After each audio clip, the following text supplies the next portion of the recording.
Welcome, guys. Again, it's your boy Suede.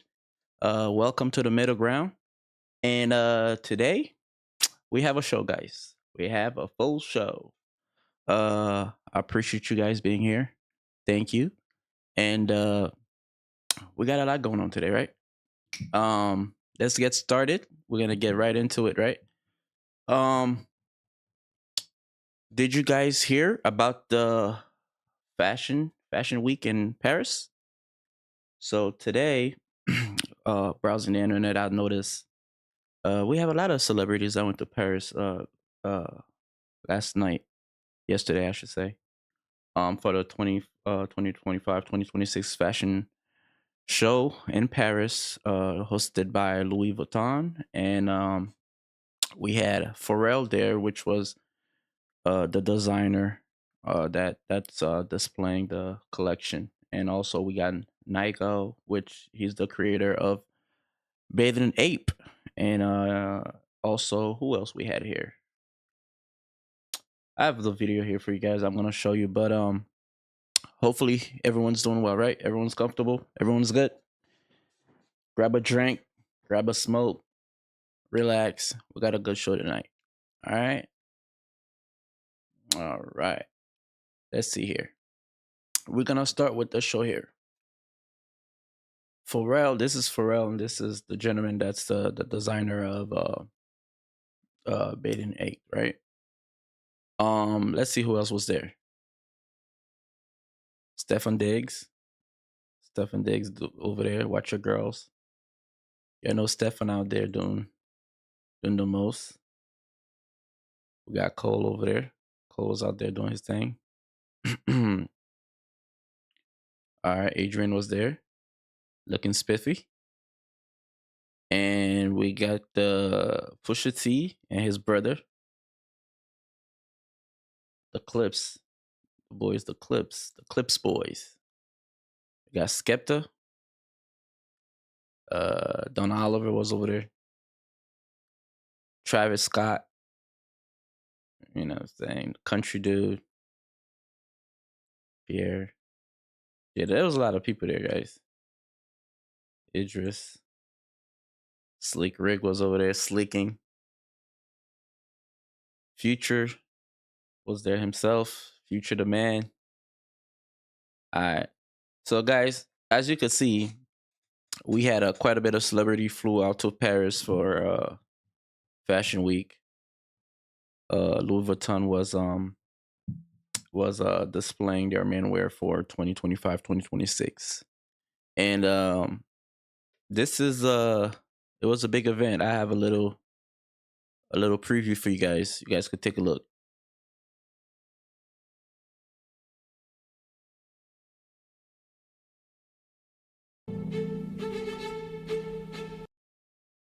We made USAA for homeowners who like being ready. That's why we have safety. Commercial from YouTube, guys. You're fine. You're fine.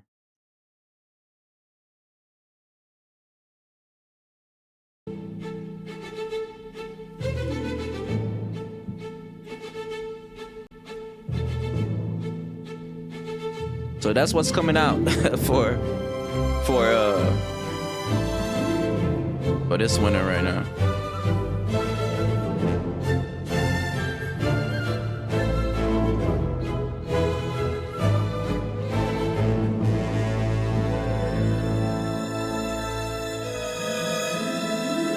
Would y'all wear any of these?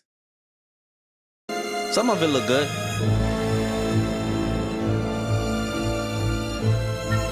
You could tell the materials is nice though.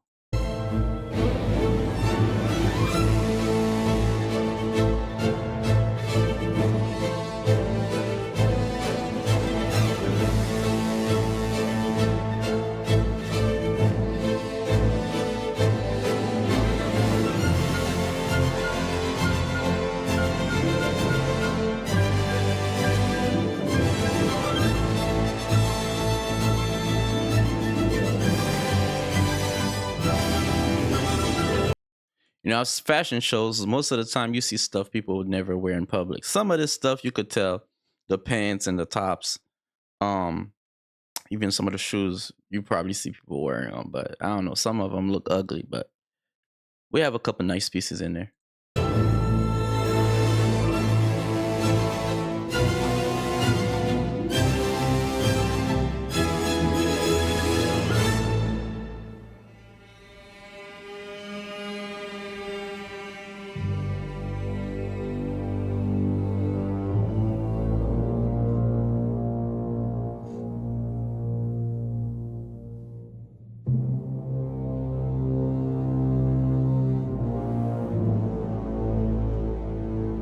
My dude look like he's right out of the 70s. My dude look like a gangster from the 70s. Jacket is fly though. You gotta give Louis Vuitton that. That's a fly jacket right here. Alright, we're gonna skip a little bit. Yeah, my dude look like this was designed by Pharrell. Okay.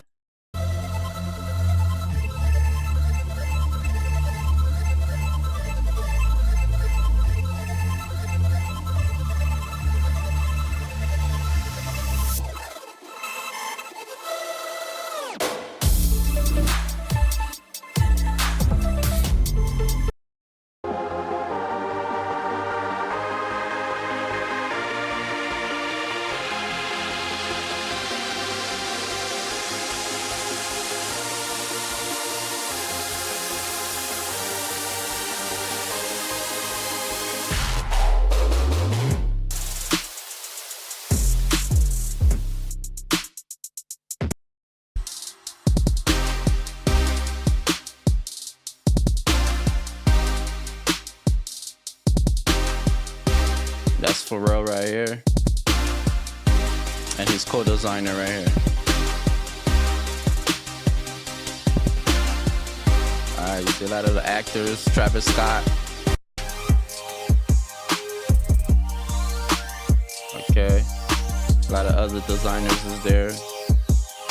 That's a gentleman from that show in Paris. Y'all know him from the Netflix show. What's the name of that show? It's on Netflix. The French actor right here.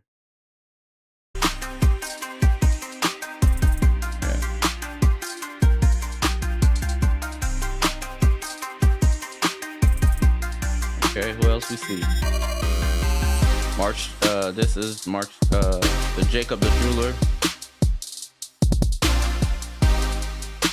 Who else over there?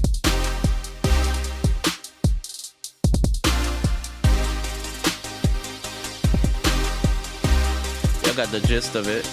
Good show.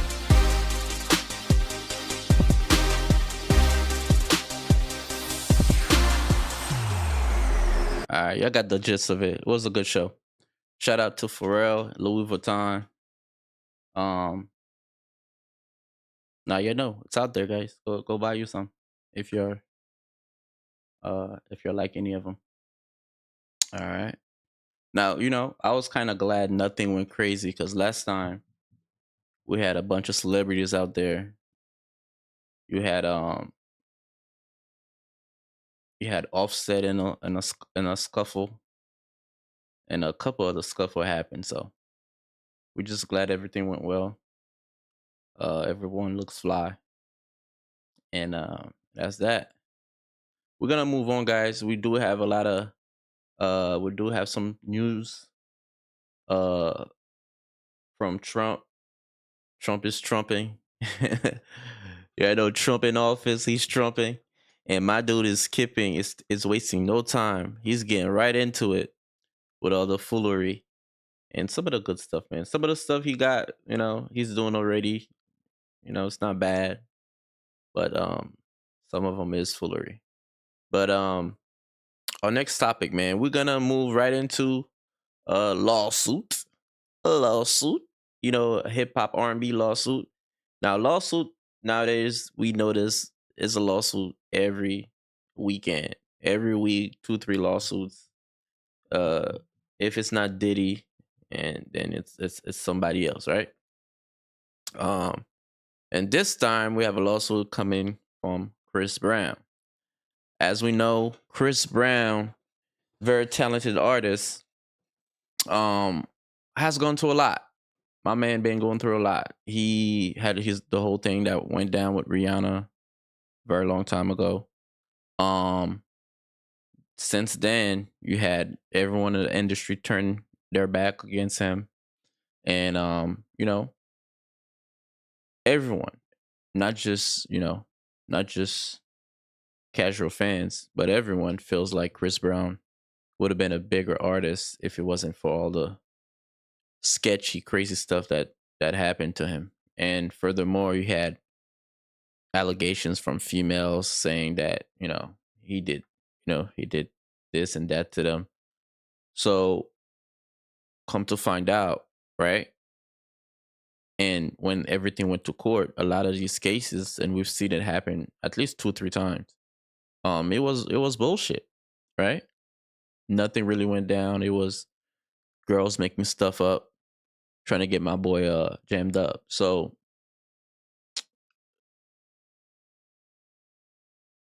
so Chris Brown, um, as we have on the screen here, you see he's going for $500 million, and that lawsuit is for defamation against Warner Brothers, Discovery, and producer production company, and that released the documentary that was done on Chris Brown, and that documentary exposed, well, showed him in such a weird light, because all the allegations that were coming out, they didn't vent any of them. They just went straight to conclusion and putting in a documentary. Because at that time, if y'all remember, it was just it was the cool thing to hate on Chris Brown. Everyone had it was he was all over the news, all over uh uh the blogs, and we had some people making documentaries. I didn't watch a documentary because I felt like it was a witch hunt, but many people did, and Chris Brown felt like that documentary hurt his career. Uh, and I don't know how you feel about it. But in my personal opinion, I feel like you know, that hurted him. That did hurt him. And I think Chris Brown got a good case. It's for 500 million, and then and Chris Brown already, before anything even got too far, he's already uh pledging a portion of his winnings to uh sexual abuse victims. So that's a good thing. So shout out to Chris Brown. Um, I'm rooting for him. I feel like it's about time we see what Drake going through right now with record label and record industry. How when they turn on you, what happens? Um, and they really turned on Chris Brown. So we're hoping he gets some uh he gets some good results out of this, and he's able to get some money and help his family, and because Chris Brown would have been a big star, a big star, if it wasn't for all the foolery that happened. But shout out to Chris Brown, and good luck, brother. All right. The next story we got coming up is another lawsuit. Another lawsuit, but this time it's a bit different. Um, this time this lawsuit is Prince Harry. Um, so good news for Prince Harry. He won a settlement for a lawsuit he had against Rupert Murdoch news group in England, in his country, right, where he's from. So he's been through a lot with this lawsuit, and he had a lot on the line. And I'm gonna play for you guys some update, or some a video that I'll fill in the blank a little bit for you guys. But this lawsuit was very interesting because uh Rupert Murdoch is the CEO of Fox, a few newspaper, the newspaper group, and that's in England. So he's a big media mogul. And they got dirty. They got dirty. They were doing some sketchy, shady practices to get information on the royal family, including him and his mother, etc. So Prince Harry, including a whole lot of other celebrities, got a lawsuit against Rupert Murdoch. Many of them kind of bailed out, kind of got out of it early on, but Prince Harry was the only one that kind of stick into it, right? And the reason that makes this interesting is because in England, when you go to court, the loser pays the lawyer fees for everybody. So initially, you hire a lawyer, you probably pay them to take the case, pay them to uh, uh, take the case to trial. But in any case, you lose, you pay your lawyer fees, and you also will be charged with the defendant's lawyer fees. So that's one of the reasons why a lot of the other celebrities got out, because that lawsuit started to get real expensive because of the duration of it. You have to pay lawyers for every paper they print, every day they're doing research. Their whole team has to get paid. So, and you're suing a major news organization, newspaper organization. So they're spending good money on lawyers, and that's what made it very risky for Prince Harry, because in any case he lost this lawsuit, they found the Rupert Murdoch didn't do anything wrong. He would have to pay all his lawyer fees, including theirs. So it was a good day for him. Um, let me see here. I'm gonna play the quick video, guys. We'll wrap it up for you guys very well. Um, Pay attention. Take a look. By Rupert Murdoch, and the agreement came with a rare. To be so for real, last year was kind of a lot for me. Excuse the commercial. YouTube don't play about their money. CBS News foreign correspondent Imtiaz Taib is live from London with the details. So, Imtiaz, for our American cousins who may be wondering what this was all about, describe what Prince Harry accused the tabloids of doing, and what was that settlement? Yeah, hey, Vlad, good to be with you. Well, this, of course, has been a very long-running settlement, and here we have this morning getting ready for what was going to be a 7 to 10-week court battle between Prince Harry and Prince Rupert's group of newspapers, but instead we got two explosive statements. The first one from the Murdoch-owned company, which offered Harry a, quote, full and unequivocal apology for hacking his cell phone and intruding into his personal life for articles that this newspaper group published between 1996 and 2011, acknowledging, quote, unlawful conduct by private investigators belonging to that paper group. Now, there was also an apology for past intrusions into Harry's mother, Princess Diana's private life as well. Now, this is the first time, as we've been saying, that Murdoch's newspaper group has admitted wrongdoing involving any of his papers in a legal ordeal That's wild. That's crazy. We gotta admit that. You know, when you're going as far as, and if you guys remember, I believe it was back in 97, somewhere along that line, right? Uh it was rumored that his mother, Princess Diana, died because a news organization, journalists, or paparazzi uh was chasing her, which turned into a huge accident where she lost her life. So I can understand why he's taking this very personal, you know? Uh Essentially, allegedly, you're responsible for the death of his mother. So that again has lasted for decades and has cost Murdoch's newspaper group over $1 billion in Mm. payout. Now, in that statement from Prince Harry, he called the settlement a monumental victory, saying that the papers had finally been held account for, quote, the blatant disregard for the law. Now, in Mm. terms of the settlement, we're hearing that the dollar figure is in its 8 figures. Wow. So he got some money. He made some money. And I'm sure to him it's more than the money, right? But the money does help.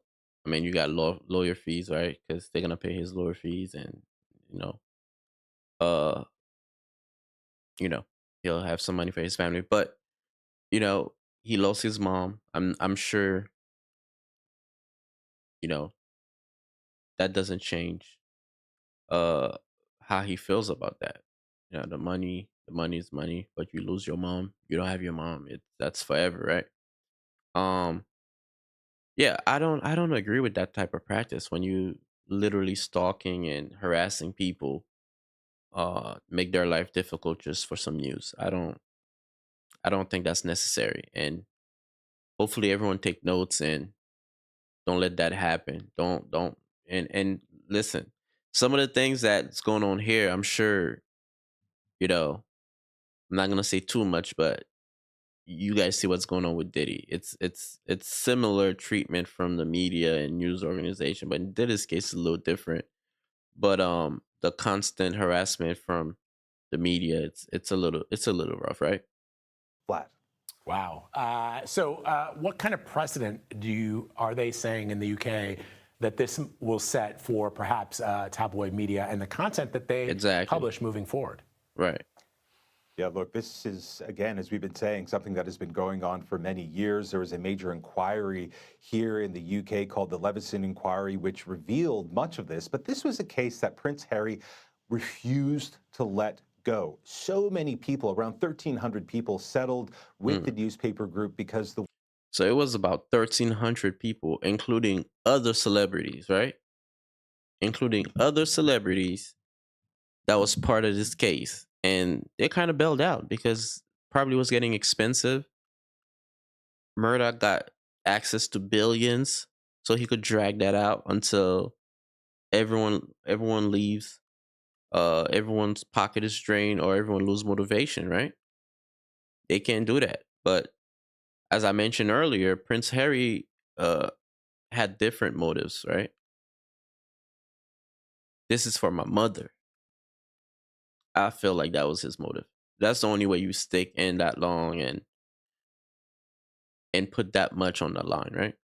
way the law works here in the UK, the financial liabilities for taking this to trial was simply too high. If they lost, they would have had to have paid for Rupert Murdoch and his newspaper group's legal fees. So that's why so many people settled, including huge celebrities like Hugh Grant and Elton John. But this was something that up until now, Prince Harry refused to do, except he got his way, which was this, an admission by the newspaper group that it had committed these crimes, well-established ones. Now, in terms of actually how things are going to change, well, the reality is a lot of it already has changed. This whole scandal has long been described as one of the, quote, most squalid periods of the British newspaper press. Now, that's not to say the tabloids here aren't aggressive. We've seen that, of course, over the years, but they are not committing crimes in the way that they used to. Flat. All right, Imtiaz, and I can see that even though we are hours and miles apart, you got the closed memo. Looking good, my brother. So very well said, right? If he lost this, it would have been big, but he won. Congratulations to Prince Harry and to his family. Um, and hopefully now it's better practices because in media, we motivated for to get the news.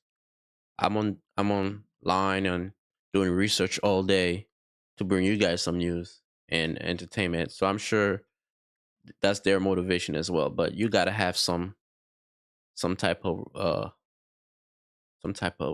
rules or regulation you follow where you're not intruding in people's life, causing them pain. It's not necessary. Um, So what's next? Next, we have a story very interesting. Trump. You guys remember how Trump is giving a lot of pardon to all the January 6 folks, and he's pardoning a long list of people. And one of the people he ended up pardoning is this gentleman named Russ. Okay. If you guys don't know who Russ is he's the founder of Silk Road, which was a website, a dark web website where people go and they do their transaction without any trace to be followed. Like you could go in there and people were doing all type of crazy stuff on there, and they ended up blaming him for a lot of the things that went on there. And it was very controversial because you're not arresting the people doing the crimes. You arresting the owner of the website, the owner uh of the the owner of the website, basically the CEO. So it was very it was very it made big news, right? And a lot of people were very unhappy. We've seen uh people go to the Joe Rogan show, spoke about it very recently, hoping Trump pardons this gentleman here, and he did. So just to show you guys a little backstory and give you fill in the blank for you guys on some of the questions you might have, I had put a video here together. Uh, and he's been in jail for close to 12 years, 11 years, right? And finally Trump got in. First day pardoned him. The gentleman is home now. So let's take a look. This is a drawing by Ross Ulbricht, who is an inmate at the United States Penitentiary in Tucson, Arizona, a maximum security federal prison. I'll spend the next few decades in this cage. Then, sometime later this century, I'll grow old and die. I'll finally leave prison, but I'll be in a body bag. Ross was arrested at 29. Now he's 40. He faces a double life sentence plus 40 years with no possibility of parole for creating the Silk Road, a dark web marketplace that facilitated $1.2 billion in Bitcoin-denominated transactions. But a second chance might be coming from an unlikely savior. And if you vote for me on day one, I will commute the sentence of Ross Ulbricht. Trump made a deal with the Libertarian Party, and now Ross might not have to spend his middle and old age behind bars. He might not have to leave in a body bag if Trump makes good on his promise. Will he? In the coming months, career FBI officers and DOJ attorneys may dredge up lies about Ross so that Trump will change his mind. They may appeal to some of his draconian instincts. They may try to pin on Ross some of the disastrous outcomes of the drug war. But once you hear the full story, you'll see why Trump should ignore the saboteurs and keep his promise to free Ross. Ross's arrest on October 1st, 2013 at the Glen Park branch of the San Francisco Public Library was like a scene from an action movie. He was downloading an interview with Vince Gilligan, the creator of Breaking Bad. In another window, he was administering the Silk Road. Undercover FBI agents staged a physical fight behind him. When he turned his head to observe the commotion, an undercover agent snatched his laptop before he could close the cover, which would have encrypted the contents of its hard drive.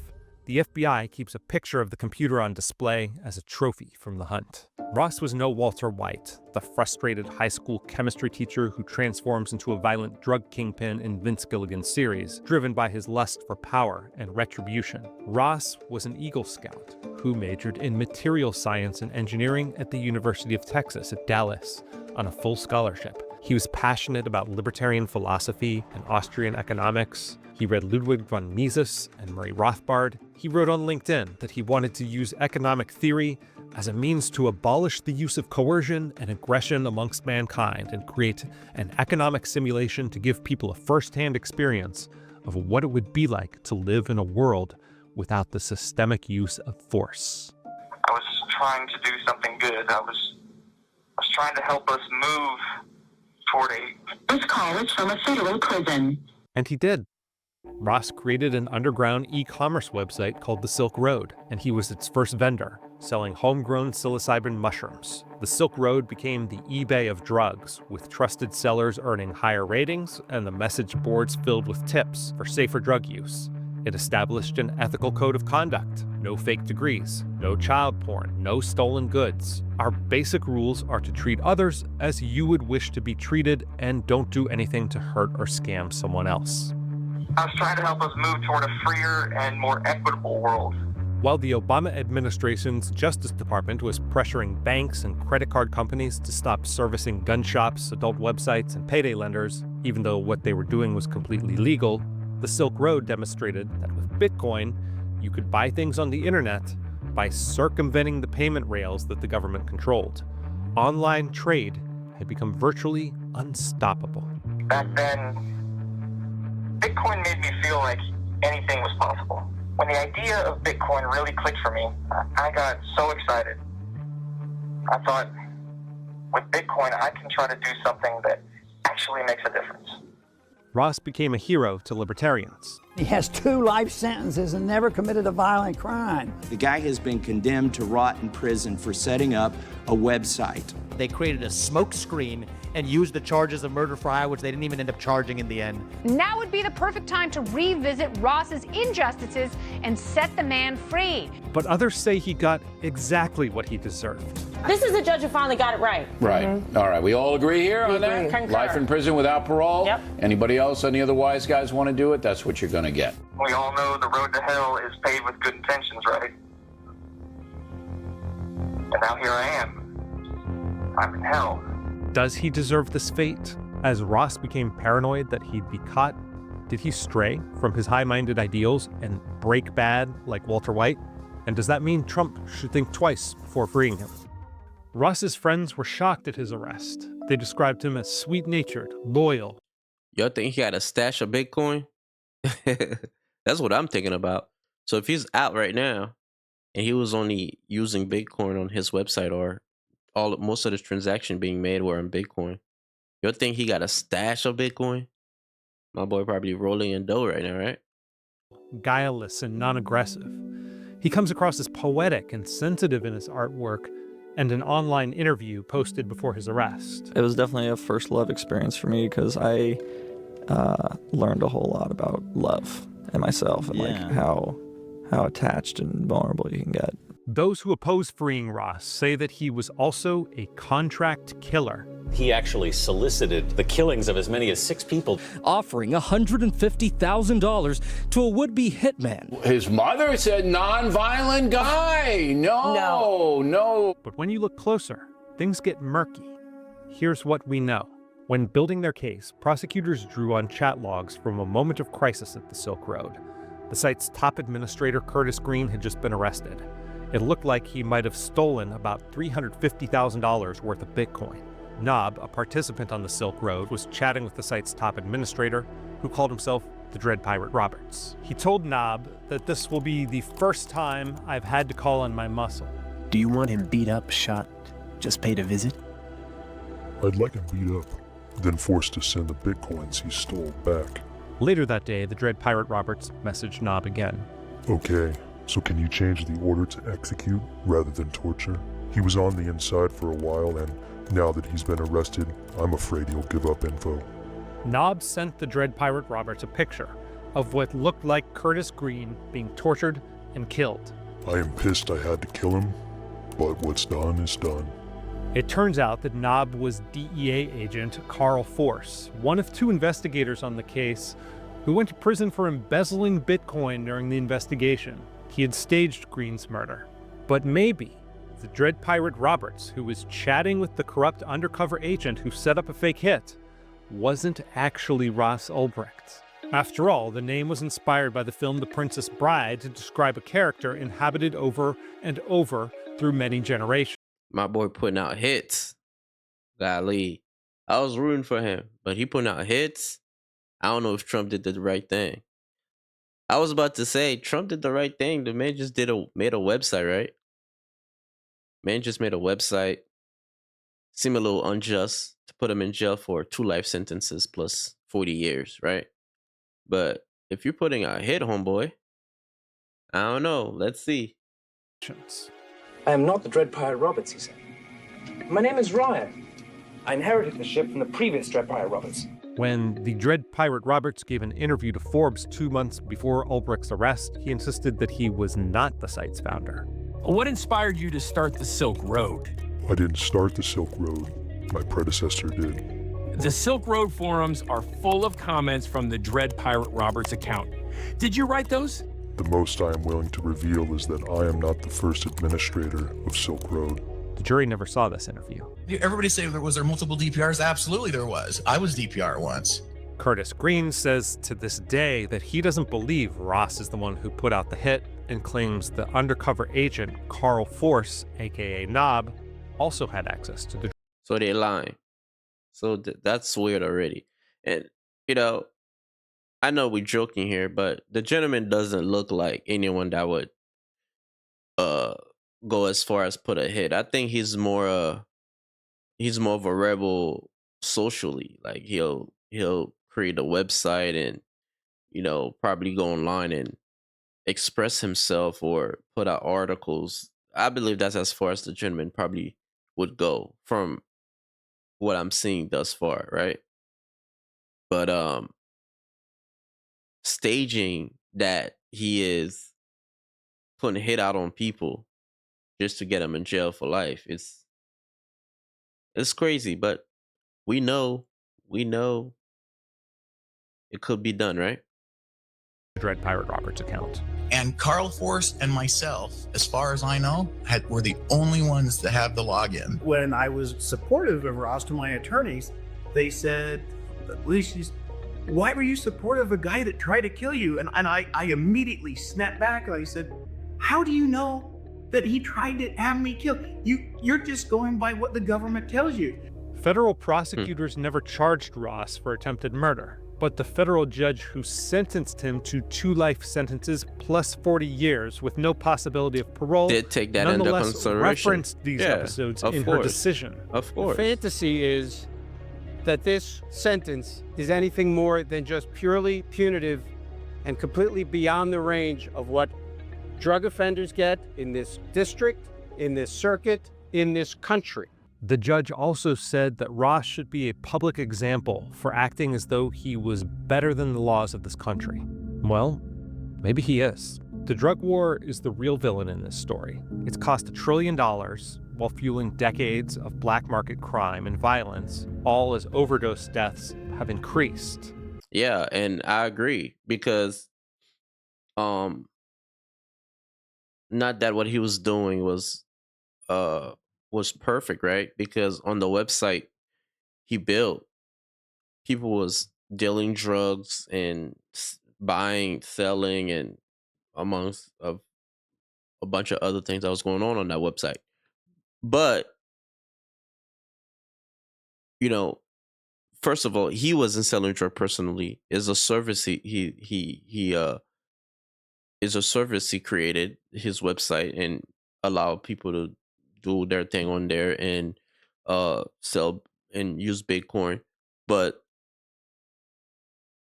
it's a big problem because look at what's going on now. We're being flooded with fentanyl, and a lot of people are dying. A lot of white people are dying from this thing. And now we're looking at it as a national security issue, and it's a national emergency when we look at how many people is dying left and right due to fentanyl and bad drugs that's being dealt.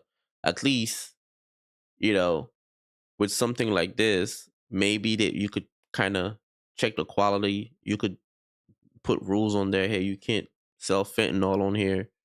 And you know, personally, I don't think he should have gotten the 2 life sentence. I feel like that was a little too harsh for what he was doing. But, you know, it's It's the government. When they want you, they want you. Black markets often become violent because there are no legal mechanisms for contract enforcement, and our participants become desperate to avoid being caught, which is what happened to the Silk Road. Yes, it's ironic that Trump, the man who openly admires China and Singapore's death penalty for drug dealers, might be the one to free the founder of the world's first major dark web drug market. As I have said before, I will ask Congress to pass legislation ensuring that drug smugglers and human traffickers receive the death penalty. But that's because if there's one thing Trump loves, it's a deal. If you can't make a good deal with a politician, then there's something wrong with you. And I'm a very good deal maker, believe me. I guess I look at everything like a deal. I do hundreds of deals. The deals come out of my ears. And one of his most audacious deals of the 2024 campaign was with the Libertarian Party, which never wins, but sometimes covers the spread in close presidential elections. Trump showed up at their convention and proclaimed he was something of a libertarian himself, to which he was met with a chorus of boos. Well, in the last year, I've been indicted by the government on 91 different things, so if I wasn't a libertarian before, I sure as hell am a libertarian now. But behind the scenes, something else was going on. Trump had struck an agreement with the Libertarian Party leadership. And if you vote for me on day one, I will commute the sentence of Ross Ulbricht. Don't spoil this election for me, and I'll free your boy Ross. He's already served 11 years. We're going to get him home. Ross Ulbricht is one of our own. He is a libertarian. And he was inspired to do this website because of his libertarian beliefs. Libertarian National Committee Chair Angela McArdle says Trump's former director of national intelligence, Richard Grenell, set up a meeting between her and the president at Mar-a-Lago during the 2024 campaign. Rick is like, well, President Trump is a deal maker. You ask for the world. You ask for whatever you think, you can get, and it'll probably land in the middle. He likes making deals. And so I really still, I was anxious to ask too much and have Ross fall by the wayside. So I really hit home, like, we just want you to free Ross Ulbricht. Like, that's the most important thing. And he said, I love freeing people. I'll do that. After the party's nominating convention, McArdle sound like Trump, right? vowed to only back its own candidate, Chase Oliver, in non-competitive states favoring the Democrats. Trump won by thin margins in several swing states, while the Libertarian Party finished with its lowest vote share in 16 years. It was sort of this glorious miracle, the way things unfolded. It couldn't have been better for making sure that Donald Trump was incentivized and to stick to his promises. So now it's time for Trump to keep his end of the bargain. The Silk Road began as Ross's idealistic attempt to make the black market just a little safer by creating a place where people could vet buyers, avoid risky in-person transactions, find untainted drugs, and share safety information. That it appears ultimately to have fallen prey to some of the same violent forces as has every other black market in history only shows just how hard it is to fix the problems prohibition causes, whether it's violence or increasingly dangerous synthetic drugs like the fentanyl driving the overdose epidemic, which has only grown worse. And that's what I mentioned a little bit earlier. I didn't watch the video, so I didn't know this was coming up. But yeah, I mean, the website was helping in a sense because people were able to vet sellers, meaning, if you had bad ratings, you give him, if someone tests your stuff and your stuff had fentanyl in it, they could go in there and put a review and that review will be there so others could see, hey man, let me not buy from this guy. So in a sense, it was helping, right? It was helping, but it was helping people do something that's illegal. So I'm pretty sure that's why the government went after him as far as hard pause as they did, right? Do I agree with it? Not totally, but do I agree with Trump helping him get out? Since Silk Road's shut I'm down, leaning towards and until the government wises up and takes a different approach to drugs, our choices are places like the Silk Road and its many imitators since, or the cartels. When I am president, it will be the policy of the United States to take down the cartels, just as we took down ISIS and the ISIS Caliphate. We tried decapitating the cartels in the early 2010s, and it led to an even bloodier situation in Mexico. The last war on the cartels led to the rise of the notorious El Chapo. Once he was arrested, others took his place. The cartel transformed into a more decentralized and resilient umbrella structure, and the fentanyl flow increased, with seizures nearly doubling between 2021 and 2023. As long as there's a strong demand for drugs in America, it seems that there will be willing suppliers. Drug prohibition has failed, and no amount of bluster about executing dealers or going to war in Mexico is going to change that. But even if you disagree and think Trump can somehow finally win the drug war, it still doesn't justify keeping Ross locked up through his 40s. He'd already be out if he'd accepted the 10-year plea deal the government offered him. He served his time and expressed remorse. To the extent that my actions led to drug abuse and addiction, I'm sorry.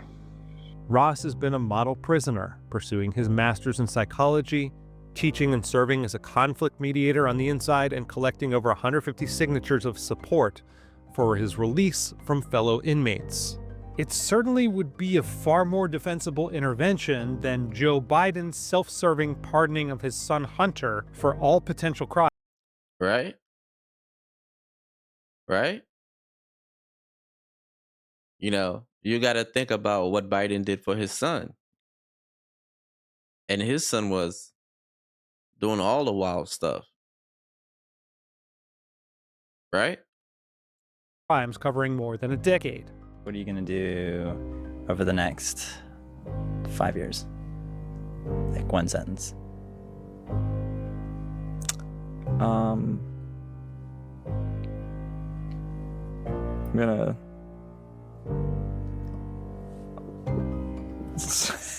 I'm gonna do a few things. So one sentence isn't enough, damn it. But I want to. Pretty sure I want to start a family in the next 5 years. That's good. That's good. Now, like I said, I'm happy that this is him here, free, with his plant. So he took his plant with him. I'm happy they let him out, man. I feel like Ross has spent enough time behind bars for what he did, which is simply create a website and a safe place for the people that use already. You know, it's not like he was looking for new users, or he was making a safe place for people that has to use drugs, to use it in a safe way and test their products and, you know, make it safer. Congratulations to him. And this is one this is one of Trump's doing I agree with. So he got right on it. Pardon him. He's out. And we are happy for him. Now we're gonna move on to some other Trump's executive order today. Now this one I a little bit not too happy about, right? Just to say the least. I don't agree with a lot of the things this one is doing. So Trump, as you know, has signed an order that allow ICE to arrest migrant wherever they may be. School, churches, hospital, wherever. I don't agree with that. That seemed a little bit targeting. Now, I do understand the need to clear up the street. I do understand there are bad apples in the midst of the whole, you know, the whole group of the migrants that are coming. There are some bad apples in there, and it's important. And I understand that's where the sentiment, that's where his idea of cleaning up the street, grab them wherever he can, is coming from. It's an effort to get rid of some of these bad apples, the one that are slipping through the cracks. We don't know who they are, where they are, what they're doing, who they're hurting until they're caught doing something. And we've seen in the news, um, they're framing it so I can only say what I'm reading, right? I can't make up information. So what they're saying is these people that are doing some of these crimes in New York, Chicago, some of these places, they're finding that they are part of the migrant group that were coming from South America, and they're not making it, they're not being shy about it. They're letting everyone know, hey, these people are coming in illegally and they're killing, raping, robbing, joining gangs. So to that, I do understand it's very important because you don't want the country to just become open their floodgates, because these people that are doing these things have cousins, friends, and buddies over wherever they from that they will be calling. Hey, buddy, stuff is sweet here. Stuff is great here. I just got three crib, couple cars, couple 100,000 in my pocket. I'm living life.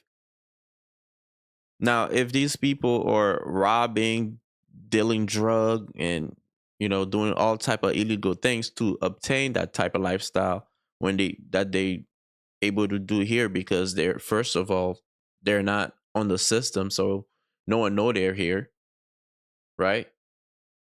If they arrest them, they don't have any record. They don't have any way of knowing who they are, no ID. So they could have 10 different names all over wherever they are. So these people are able to evade the law a little bit better. So that's why that's probably why I'm assuming Trump is allowing ICE to go and catch them wherever they are. So I have a video here. We're gonna go through it and hear what the details behind what Trump is doing. In more than a decade, officers enforcing immigration laws will now be able to arrest migrants sheltering in schools and churches. The new guidance coming from the Trump administration today. This comes after nearly 24 attorneys general, including from New Jersey, New York, and Connecticut, filed federal lawsuits attempting to block yesterday's executive order ending birthright citizenship, which guarantees U.S.-born children are citizens even if their parents are not. Fox 5's Linda Schmidt's been taking a look at the guidance on enforcing immigration laws and how it will impact our area, and joins us now live in the newsroom with more. And another thing with the birthright citizen that they also mentioned is a lot of people will just fly to America and just have their baby delivered in America, and that baby is considered an American. And some of the arguments that the Republicans that do agree with Trump are saying is that we're gonna have to cover these medical, the U.S., meaning the taxpayers, which is gonna obviously trickle to the taxpayers, us, right? Their hospital bill. Most of the time, these people, a lot of them can't work because they don't have any papers. So the kid is qualified for help from the government as far as food and shelter, maybe, right? So Trump is saying that these people that come here and have kids, and then now the kids are U.S. citizen, they're allowed to stay, it's putting a lot of strain on the taxpayers, on all the social programs that are available for Americans. Now the cutting it off, what that will do is will discourage people from coming here, having kids, because now if you're not a U.S. citizen, your kid is not a U.S. citizen. It's what Trump is trying to do. Do I agree with that? Do you guys agree with this? Now, this is just a little touchy because, there are kids involved. Now, do I agree with am I okay with the gangs and people doing violent crimes to be sent back?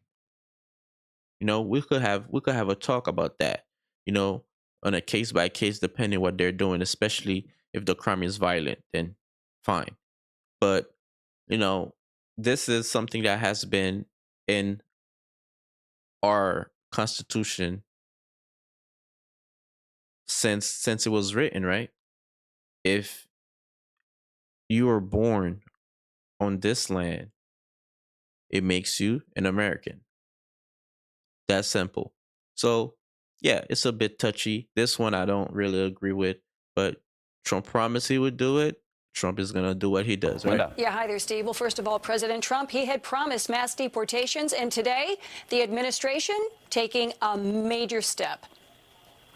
Those who commit violent crimes in our city have violated their right to be in our city and in our country. And we're going to. My man here has a case too, by the way. And hopefully he's been kind of kissing up to Trump. So I'm sure he's trying to get some of that pardon juice. You know what I mean? Continue to collaborate with ICE around criminality. Mayor Adams once again emphatic the NYPD is not restricted from working with ICE when it comes to criminals. Now, the Trump administration is allowing ICE and Border Patrol to go into sensitive areas like schools, churches, and hospitals to arrest migrants. That's crazy. Imagine you're sick or you got hurt as an immigrant and you're scared to go to the hospital. That's going to cause people dying at home with injuries that they should have been, getting help at the hospital for. So, yeah, it's going to create some big issues, right? They want to deport the gang members, the cartels, the sex offenders who have been walking in our streets, on the streets freely. Staten Island Congressmember Nicole Malliotakis says President Trump is making good on his promise of mass deportations of criminals. Well, it's my understanding they're going to focus on Chicago first, followed by New York, but I imagine some of it will have overlap and will occur simultaneously. The Department of Homeland Security saying criminals will no longer be able to hide in America's schools and churches to avoid arrest.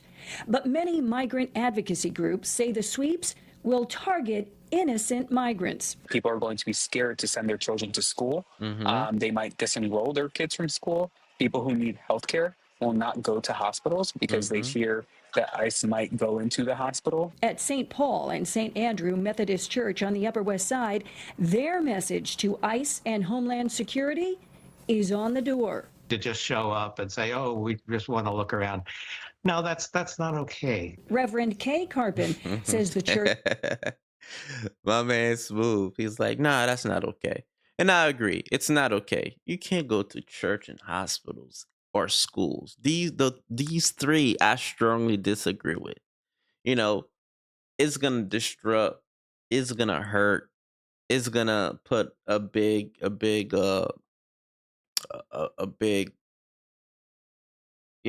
It's not gonna look good on us as Americans. I don't like that. Church has been helping migrants with food, clothing, and other services, including working papers, for years. He says not one has been a criminal. Obviously, if somebody from ICE has a judicial warrant signed by a judge for a particular person who has committed some terrible crime, we would consider that in a different light. Now, I also spoke with an immigration lawyer who says And I agree, right? And this is exactly what I've been saying. If someone is committing heinous crimes, yes, I don't care if that person is, my neighbor or whoever. No, just go ahead. But when it comes to kids going to school, people going to the hospital for help, I feel like if ICE does decide to pick up migrants who are not criminals, they will not be deported. He says they will have their day in court. We have a legal system here in this country, and that's how it works. And yeah, so hopefully that's what happened. Hopefully they're not picking up just random kids at school and picking up people at the hospital that are ill and taking them to jail and shipping them back to wherever they come from. We don't want that. We secure the border, close it up. We don't want a floodgate come open up at the border. We want it to be in order, and we want to know who's here. I feel like that's fair. So with this Trump update, I feel like I'm on the fence with that. I'm on the fence with that one. Let's see what else. Now, and the people, the people. I'm not sure if you guys are familiar with the Florida sheriff. He's out of Tampa. That guy is very excited, and we know Florida. We understand how Florida roll. Uh, they don't play with they're strong Republicans with all the extreme ideas and views. And we love Florida, but when you when you think about who would be more excited to uphold that deportation uh law Trump put in place is this boys right here out of Tampa. And you guys will understand when I tell you these boys don't play. You could catch them on YouTube just doing a bunch of fooleries. And they made it clear today that we're excited. We're gonna be executing every warrant to get any migrant, any illegal immigrant that's anywhere. We're gonna be walking into your churches. We're gonna be budgeting into the principal's office. We're gonna. They're excited. So take a look. Wow, that's more than usual. The governor would be disappointed. He know no one likes him, man. But no, he's funny though. Take a look. For a show today. The governor would be disappointed if I didn't have my cards. Do you know? Step up and hold those for you while you do. These are the top police sheriff officers that run the police department in Tampa. These are the boys right here. Yes. Sheriff Ivey and I put bad guys in jail. Our criminal justice system holds them accountable, and the federal government lets them into your neighborhood to rob and pillage and steal and rape and murder. Our governor is a leader. He's saying, look, the people of the state of Florida, the people of the United States of America elected Donald Trump because Donald Trump said he was going to fix this illegal immigration issue, and our top priority is the illegal immigrants in this country that are committing crime. So I want to give you just a quick snapshot. Very quick. Of why our governor is saying Florida needs to set the example for the other states.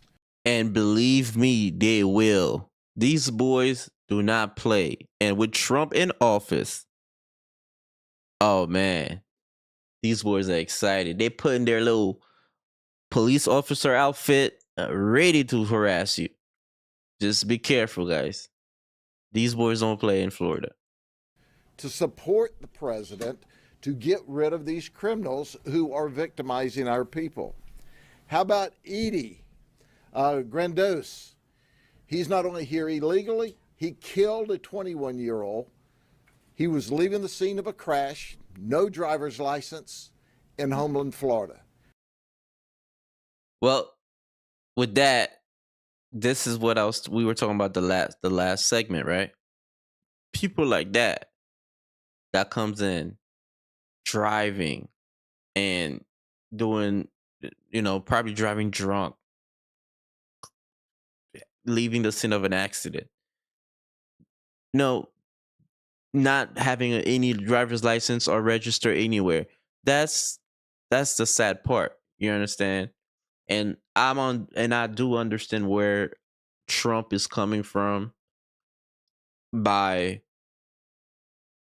trying to create some type of law and order so we know who's here. This gentleman, if he had a license, we'll know who he is. And if he was registered, we'd know who he is. He'd probably be more careful and less less violent as far as trying to run away, hitting a car, run away. I mean, people with driver's license do it as well. I mean, an accident is an accident, but killing someone,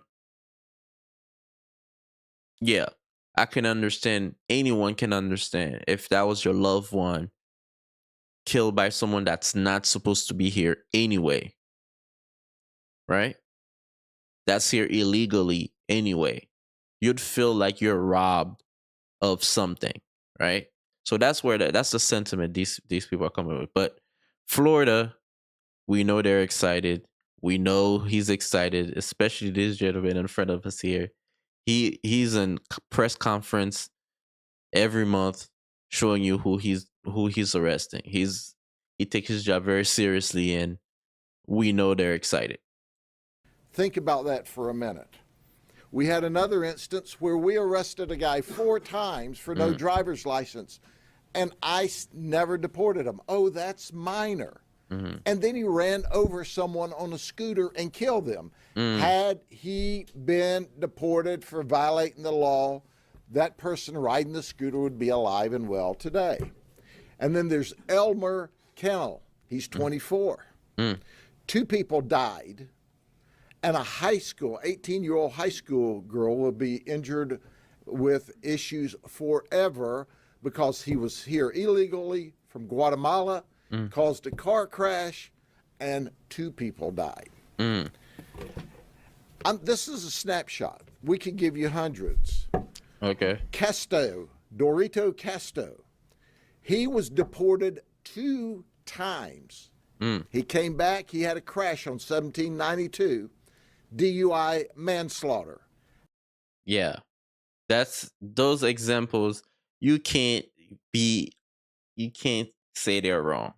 You know what I'm saying? The guy is here illegally, insists in being here illegally. After deported, he's back and get into a car accident while drinking and driving.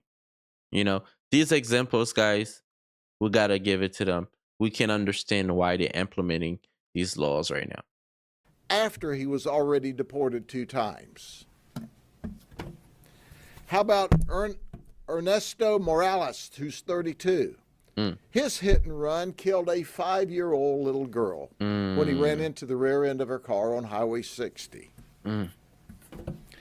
How about Arnaldo Paz, who's 39? He murdered a 74-year-old lady in Polk City. None of these people should have been here to have created these crashes and murdered these people. How about Juan Orgozo? He's 36, attempted murder. He did a home invasion and told the lady, "Shut up or I'll kill you." She was there. As the governor said, they didn't care that that someone was there. They wanted to go in and steal stuff. And then there's the frost-proof murder by Miguel Cazame, who's 47. Now, folks, that should shock your conscience. Yeah. But how about this? We have one of our victims here today. Professional criminals out of Venezuela. They were arrested in New York, in the city, in the state, and not held accountable. They ended up here. They're very good, very experienced, very professional criminals. They would go to restaurants, and they focused on our Asian residents and business people. They would photograph the restaurant inside and out. They would identify the owners. They would stalk them back and forth to their homes. And when they patterned them, then they would break into their homes and steal and steal and steal. Of the 9 cases we charged these folks with initially, 7 of them were our Asian American friends. They were here illegally. The Biden administration didn't care. We talked about that. Now we've got a governor who said, look, the people have voted and we want to get ahead. We want to set a state model. Our Senate and our House are the best in the nation, and they're led by professionals that I have the highest respect for. We have to come together and set the state model that supports the federal model so that we get the illegal criminals out of this country. Now, what's interesting about that, Governor, is the federal regulations as they currently are, the 287G and the housing short-term and the housing long-term, are full of strings that are woke left. So adopting, we're going to support these federal legislations in their current form is absolutely a non-starter, unacceptable. The Trump administration has to immediately go from top to bottom in those regulations and get rid of that stuff. What we have to do, and our governor is setting the leadership, our Senate and our House will set the leadership, is say, hey, we in Florida are going to support what the voters of this state and the other states said, and we're going to craft policy that mandates for those that want to ride the fence that you actively get engaged in getting these criminals out of our community. I'll close with this. Governor, I still can't imagine why people think more of illegal aliens committing crime than they do honest, law-abiding citizens of the state of Florida and the United States of America. I don't understand that. Right. But we've got a governor that says we're going to look out for the law-abiding citizens, for the children, for the good people of the state of Florida. We're going to set the model for the other states to follow. Our legislators who are brilliant, our leadership in the legislature is brilliant. We're going to make sure that we just don't carte blanche accept the federal positions because it's full of woke craziness. I mean, there's one provision if you are going to house these illegal immigrants that have committed crime long-term for the federal government, you've got to ask the person. Y'all can see how passionate he is. My man, passionate. Do you identify as a male or a female? And who would you like to search you on the way into jail?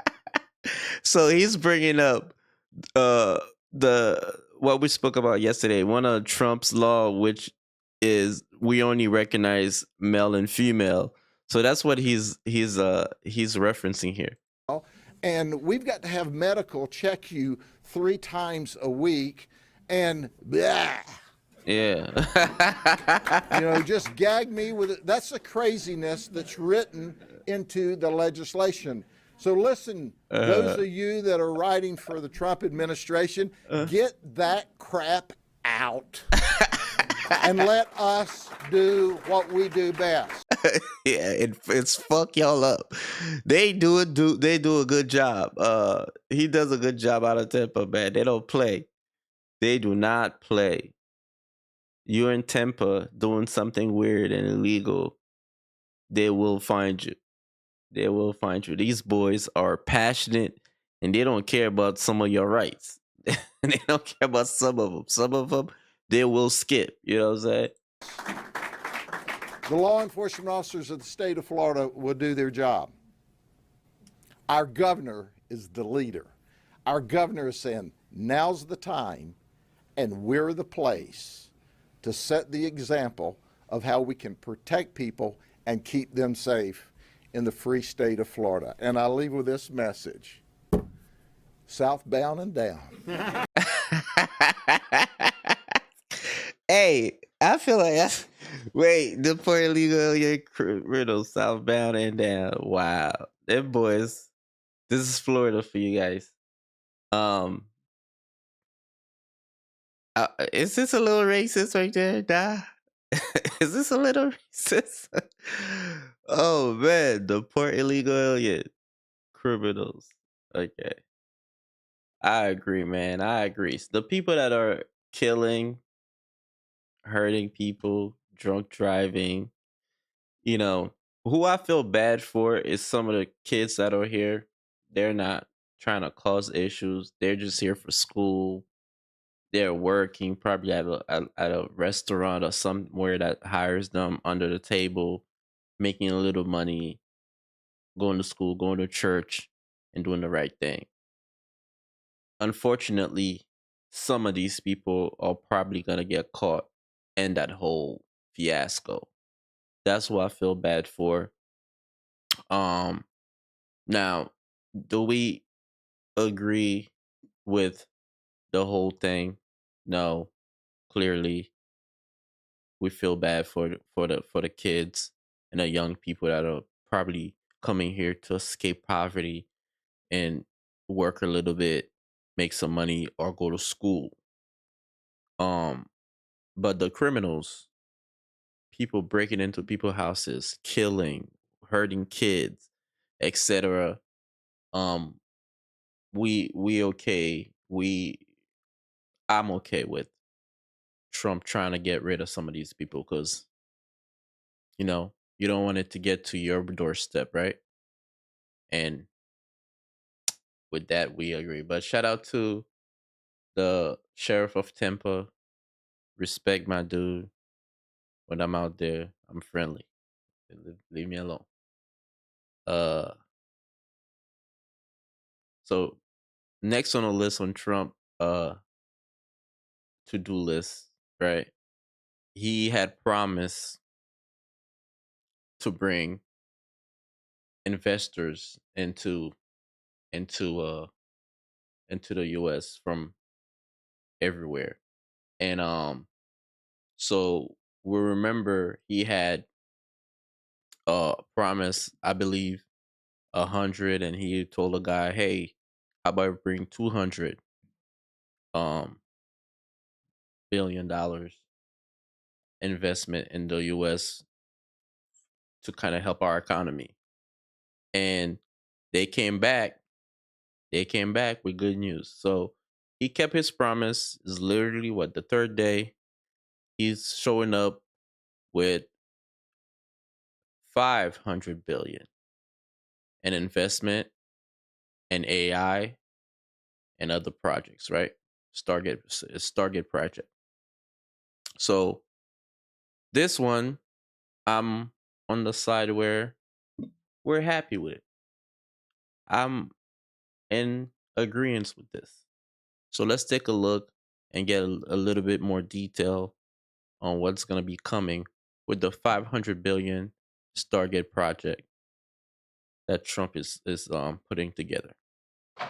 Well, thank you very much, and it's an honor to be here today. We have first full day as president. We're back, and we had a great first term, but we're going to have an even better second term, and I think we're going to do things that people would be shocked at. We're starting off with tremendous investment coming into our country at levels that nobody's really ever seen before, and they're very happy with the fact that I won the race and that they feel confident in their investments, and it's big money and high quality people. So my first day back from having a nice life, it's my honor to welcome 3 of the world's leading technology CEOs. And in the case of Larry Ellison, it's well beyond technology. He's sort of CEO of everything. He's an amazing man, an amazing business person. But to announce the largest AI infrastructure project by far in history, and it's all taking place right here in America. As you know, there's great competition for AI and other things, and they're coming in at the highest level. We're joined by Oracle Executive Chairman Larry Ellison, SoftBank CEO, my friend Masa Yoshi-san, and CEO of OpenAI, and I would say the by far the leading expert based on everything I read, Sam Altman. So that's great that you're coming in together. That's a massive group of talent and money. Together, these world-leading technology giants are announcing the formation of Stargate. So put that name down in your books, because I think you're going to hear a lot about it in the future. A new American company that will invest $500 billion at least in AI infrastructure in the United States, and very, very quickly moving. Now, that's a lot of money behind AI. You might ask why and how's that gonna look? Now, I believe we see how far AI's come. We have the cars. In one of our technology segment we did last week, we spoke about self-driving cars. We spoke about drones uh flying and delivering your packages. And these things have AI in all of them, right? Someone is probably going to fly the drone, but it's most likely going to be a GPS entering data and let AI continue or follow through with the rest of the delivery. Um Now AI, this is big. I like this. It's going to probably help innovate, create a lot of jobs for tech students coming out of school, and also help make life a lot easier. AI help a lot in the hospitals, probably help with through surgery, probably gonna create uh companies that's gonna use AI to create robots, to create systems to make life easier. I agree with this, and this is gonna help a lot of people coming out of school, a lot of people looking for work. And this is one of them I agree with. This is one of them I am happy with and I'm backing. Moving very rapidly, creating over 100,000 American jobs almost immediately. Yeah. This monumental undertaking is a resounding declaration of confidence in America's potential under a new president. Let me be a new Very president. clear. I didn't say it, they did. So I appreciate that, fellas. But it'll ensure the future of technology. What we want to do is we want to keep it in this country. China is a competitor and others are competitors. We want it to be in this country, and we're making it available. I'm going to help a lot through emergency declarations because we have an emergency. We have to get this stuff built. So they have to produce a lot of electricity, and we'll make it possible for them to get that production done very easily at their own plants if they want, where they'll build at the plant, the AI plant, they'll build energy generation, and that will be incredible. Yeah. But it's technology and artificial intelligence, all made in the USA. Beginning immediately, Stargate will be building the physical and virtual infrastructure to power the next generation of advancements in AI, and this will include the construction of colossal data centers, very, very massive structures. I was in the real estate business. These buildings, these are big, beautiful buildings, are going to employ a lot of people. And physical campuses in locations currently being scouted nationwide. They're making their choices of locations. I think they have their choice. I'd like to ask Larry, Sam, and Masa to say a few words and just talk about a little bit about what they're doing. And if you have any questions, and then we'll go into a couple of other subjects also. But this is, to me, a very big thing. $500 billion Stargate project. I think it's going to be something that's very special. It'll lead to something that could be the biggest of all. So, Larry, maybe we'll start with you, and we'll go down the line. Thank you.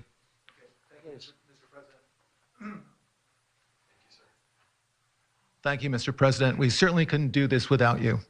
It would simply be impossible. AI holds incredible promise for all of us, for every American. We've actually been working with OpenAI for a while and with Masa for a while. The data centers are actually under construction. The first of them are under construction in Texas. Each building's 500,000 square feet. There are 10 buildings currently being built, but that will expand to 20 and other locations beyond the Abilene location. That sounds like money. That sounds like jobs. That sounds like uh good news for people, right? Which is our first location.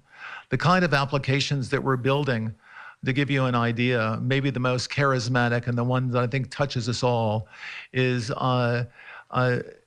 electronic health records not just maintaining electronic health records, but by looking at electronic health records, understanding the condition of doctors, better understanding the condition of their patients, and being able to provide healthcare plans that are much better than they otherwise would be. A doctor in Indian River Reservation would be able to see how a doctor at Memorial Sloan Kettering would treat the patient, or a doctor at Stanford would treat the patient. We actually provide all of that information, all of that guidance to the doctor. We actually provide all of that information, all of that guidance to the doctors who are treating cancer patients or patients with any other kind of disease, made possible by AI. I'm not going to take a lot of time. I'm going to pass it to Masa, but this is a very exciting program for Oracle to be a part of. So this is very important, right? As I mentioned earlier, it's gonna help with also healthcare, right?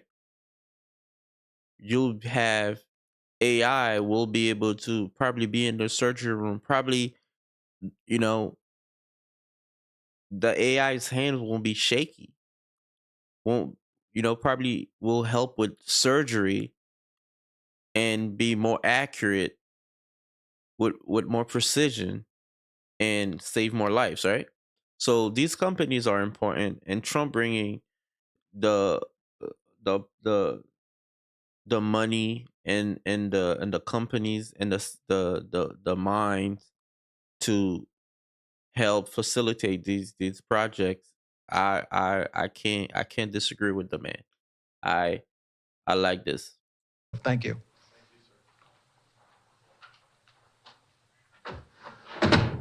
Thank you. That really helped.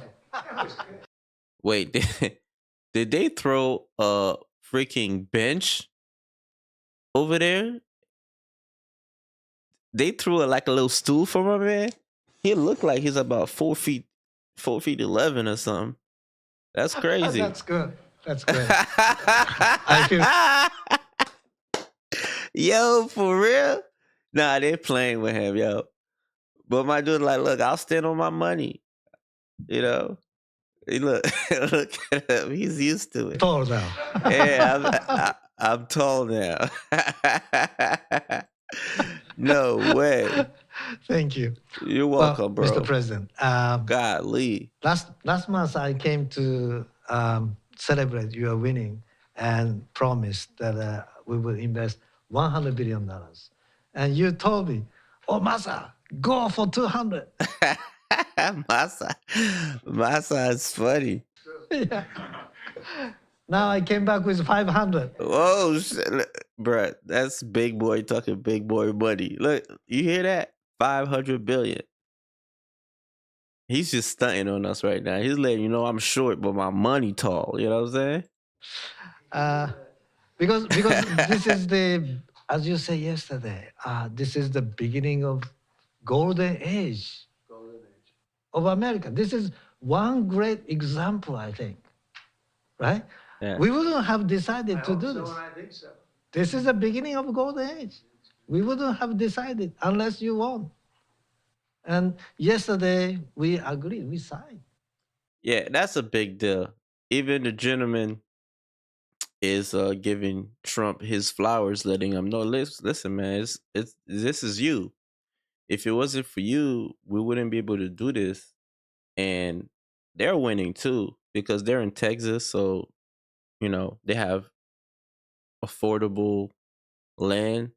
They probably have a bunch of acres for a very good price. These buildings are gonna go up for very affordable as well. The permits are just gonna fly through, so it's gonna be quick. Texas is a Republican state, and Trump is putting this on TV. It's very well known that these guys are working with Trump. They're not gonna have any issues getting permits, getting inspections done.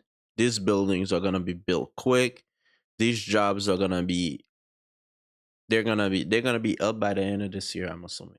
By the end of this year, people are gonna be working, and these boys are gonna be making even more billions. You think if they invest 500 billion, how much money you think they're making? How much money you think they're making? These boys are probably gonna make 10 times that, 20 times that. You understand? And this is a short version. I don't wanna you guys could go and watch the full video. It's about 45 minutes. But I just wanted to kind of show you what these guys are gonna do. So as an introduction, you guys get the gist of what's coming in that area, right? Now, the next story I want to get to is also Trump also speak of bringing coal back, right? We always hear coal this, coal that, Trump bringing coal back in the in Ohio. We've heard it, and what I've gotten a lot from some of the people I know is, a lot of people don't even know how the coal is done. What's the process of coal? Where all the coal they're talking about? Where are they? We've seen in movies or people that are more familiar with coal. We've seen um the coal mines, right? We've seen people going into a cave and they look dirty, they look nasty, and that's the only picture of coal we have. We don't know what it is and how it's mined, how it's made. So before we get into the next slide of Trump um opening up coal mines again for all the people that lost their job on the coal. And as we know, that's one of his big promise is bring coal back for these people in Virginia and elsewhere. So I wanted to put a little educational slide for you guys so you guys could understand exactly what coal is. Take a look. I'm on the interior part of the curve of a river here, and this is where the river likes to deposit sand, debris, rocks, and big trees and logs. So this is where we'll find a nice kind of, sometimes a beach area. And there you see a lot of seedlings sprouting up in it. Right here is some water actually sits sometimes. And you can see all the tracks I got the rock hounds with today. And I've been digging in this wet sand here. And what's interesting is, if you see, that's kind of the top of the wet sand. Nice little dog track there. And if we start digging underneath it, we start seeing it's a lot darker under the surface. And what we're looking at is plant matter. This is broken down plant debris, logs. You're seeing the process of them breaking down. Nice organic, rich stuff there. If this sits around long enough, it will become something else. In order to find out what this stuff will turn into in the future, we need to travel back into the past, many, many millions of years into the past.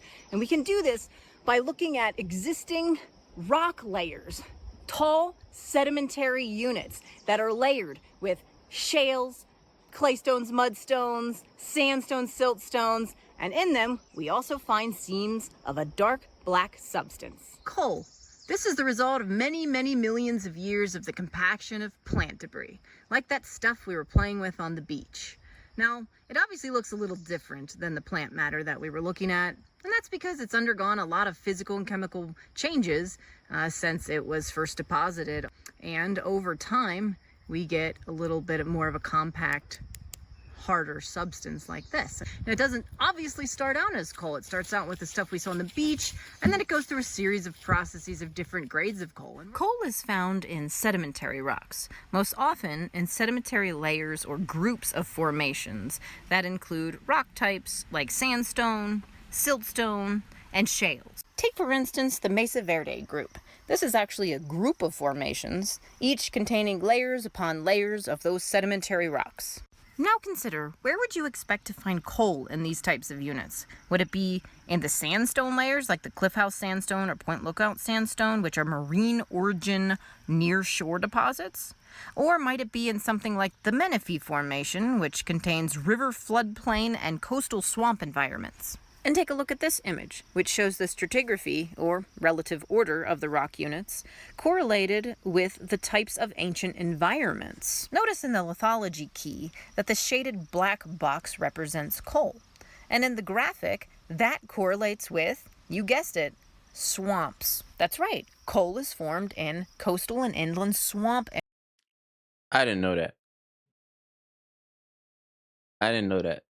So coal is start from a swamp, right? So swampy land is good for coal. So that's a first for me, and I'm sure some of you guys already know this, but for those of us, including me, that didn't know, that was informative there.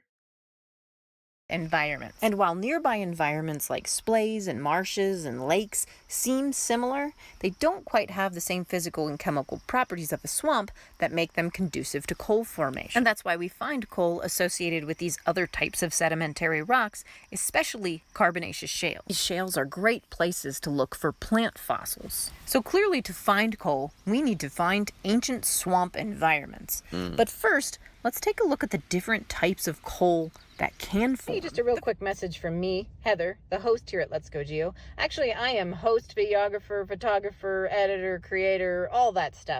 The project's going well, but I have a lot of great other ideas. So if you want, it doesn't biodegrade. And if just enough heat and pressure is applied through the process of burial, we'll get coal. But there are different grades of coal. We're going to now talk about the three main types of coal, which include lignite, bituminous, and anthracite coal. Lignite coal, also referred to as brown coal, is formed when peat is exposed to a small amount of heat and pressure during burial. It is a flaky coal that produces low BTUs, it's considered to be smoky, and it's been used in power plants near mines or in drilling mud to prevent water loss. This is the lowest grade of coal. Bituminous coal is a soft black coal. It's highly compacted and it has a cubic fracture and higher BTUs than that lignite. It's also less smoky and sometimes even smokeless. It has been used in steam electric power and in the process of steel making. Anthracite is the highest grade of coal, referred to as hard coal. It tends to store well, but it is brittle. It's a black, shiny luster, and it has this conchoidal fracturing. You might have also seen that in obsidian. It has a short smokeless flame, and it is the highest grade. It has undergone the highest amount of metamorphic pressures. The differences in these grades of coal is best seen in a graph like this, that shows the chemical composition of these coal types. Notice that lignite has a higher amount of moisture, but as we move along through the grades, bituminous and anthracite coal have much less moisture. And meanwhile, the fixed carbon gets higher as we move through bituminous and anthracite grades. Also, volatile matter is less and less as we move from lignite to bituminous. And when we get to anthracite, volatile matter and moisture is extremely low. So where can we find those ancient swamps? Well, particularly notable are the coal swamps of the Carboniferous, but also earlier in the Permian and later on in the Mesozoic, we find notable widespread coal swamps. Some examples of global coal suppliers include China, the US, Venezuela, and Colombia. One of the largest coal mines in the world is found in Cerrejón, Colombia. In the United States, these various grades of coal can be found in several key regions. By looking at certain formations in places like Utah, Colorado, Montana in the west, and certain places in the eastern U.S. as well. So let's take a look. The eastern and Gulf provinces, especially Appalachia in Pennsylvania and West Virginia. Also in the interior province regions around Missouri, Iowa, and Remember West Virginia, guys, which is why we're watching this video, so we could get a little bit more educated on what coal is, where you find coal, and how coal is made. Because I understand from a point of view of not knowing that when they're speaking about opening up coal plants, and they're speaking of pollution, etc., how it's made and why it's bad for the environment. I wanted to us at the middle ground as a community to understand a little bit more of what the coal is and how it's made and how it's cultivated, right? Especially Illinois, and the Rocky Mountain and Great Plains provinces, especially in regions around Utah, Colorado, Wyoming, Montana, and the Dakotas. The top coal-producing states include Kentucky, Illinois, Pennsylvania, West Virginia, and Wyoming. The largest coal deposit by volume is in the Powder River Basin in Wyoming and parts of Montana. The USGS estimated to have 1.07 trillion short tons of in-place coal resources there. Paleozoic coals can also be found in the Illinois basin in places like power plants. Coal is burnt to make steam, and the steam turns turbines, the machines for generating the mechanical power, which generates electricity. Many industries have their own power plants and use coal to generate electricity for their business use, mostly in combined heat and power plants. In 2022, coal accounted for almost 20% of U.S. electricity generation. Now, it's these key parts of the mining and usage of coal that lead to what I call the coal controversy. The three main issues with coal center around mining safety and the environmental impacts of mining coal, as well as the environmental impacts of burning coal. As an example, And this is exactly the us as casual viewers, this is exactly what we worried about, right? We were about safety, pollution, and the effect on the environment. And we're gonna hear a little bit, and they're gonna explain a little bit of what these looks like. still to this day, one of the worst mining disasters in American history is the Monongah, West Virginia mining disaster. It happened in 1907 when mines 6 and 8 of the Monongah mine suffered a devastating explosion. The explosion destroyed much of the mine as well as the surface, and it killed most of the miners instantly and trapped those who remained behind, making rescue attempts difficult and dangerous. Not all disasters were just in the early 1900s. In November 1968, a catastrophic explosion rocked the number 9 coal mine in Farmington, West Virginia as well. This history is what's led us to use the phrase the canary in the coal mine when talking about some impending doom or bad prophecy. They even had these resuscitation cages with oxygen to revive a canary who was being used to detect carbon monoxide pockets in the mine. The change in these coal mining techniques to more strip mining may have reduced some of the historical risks, but it also introduced some environmental problems. The stripping away of whole mountaintops obviously comes along with more widespread damage to the environment. In 2022 in the United States, surface mines, or strip mines, were the source of about 63% of the coal mined in the U.S. In the Appalachian region, mountaintop removal and valley fill mining has impacted large areas of land in West Virginia and Kentucky. One of the most harmful environmental aspects of strip mining is that when the mountaintops are exploded and removed, the dirt and rock tends to fill in the surrounding streams, and the water draining from the filled-in valleys may also contain pollutants, and this is all harmful to the aquatic wildlife downstream. The final issue with coal that's been burning more recently is the burning of coal. Coal is used for electricity generation, especially by various industries, and this accounts for 20% of the electricity generation in the United States. But for decades, scientists have pointed out the possible impacts to the atmosphere of burning coal. Graphs like this one from NOAA, which includes data from ice cores, shows that carbon dioxide levels in recent history has skyrocketed. And plenty of this carbon dioxide input is due to the burning of coal. This leads to a whole social and political debate that we don't have time for in today's video. But it does leave us with a burning question. Are the alternatives to coal really better? So we're gonna cut the video here because they're getting into a different topic, but at least we get a little bit of an idea of what coal is, and also what we didn't see in the video is that the regulations around coal now, what they do is, once a miner comes in and mine the coal underground, because we understand it's almost like it's the same process as diamond, similar, right? Because I believe if it stayed down there longer and more pressure, I think that same coal turned into diamond. So extracting that coal, you have to dig in deep, and um it's gonna create a whole mess, right? And so regulations now make it where these guys have to be mindful of the stream, the water sources.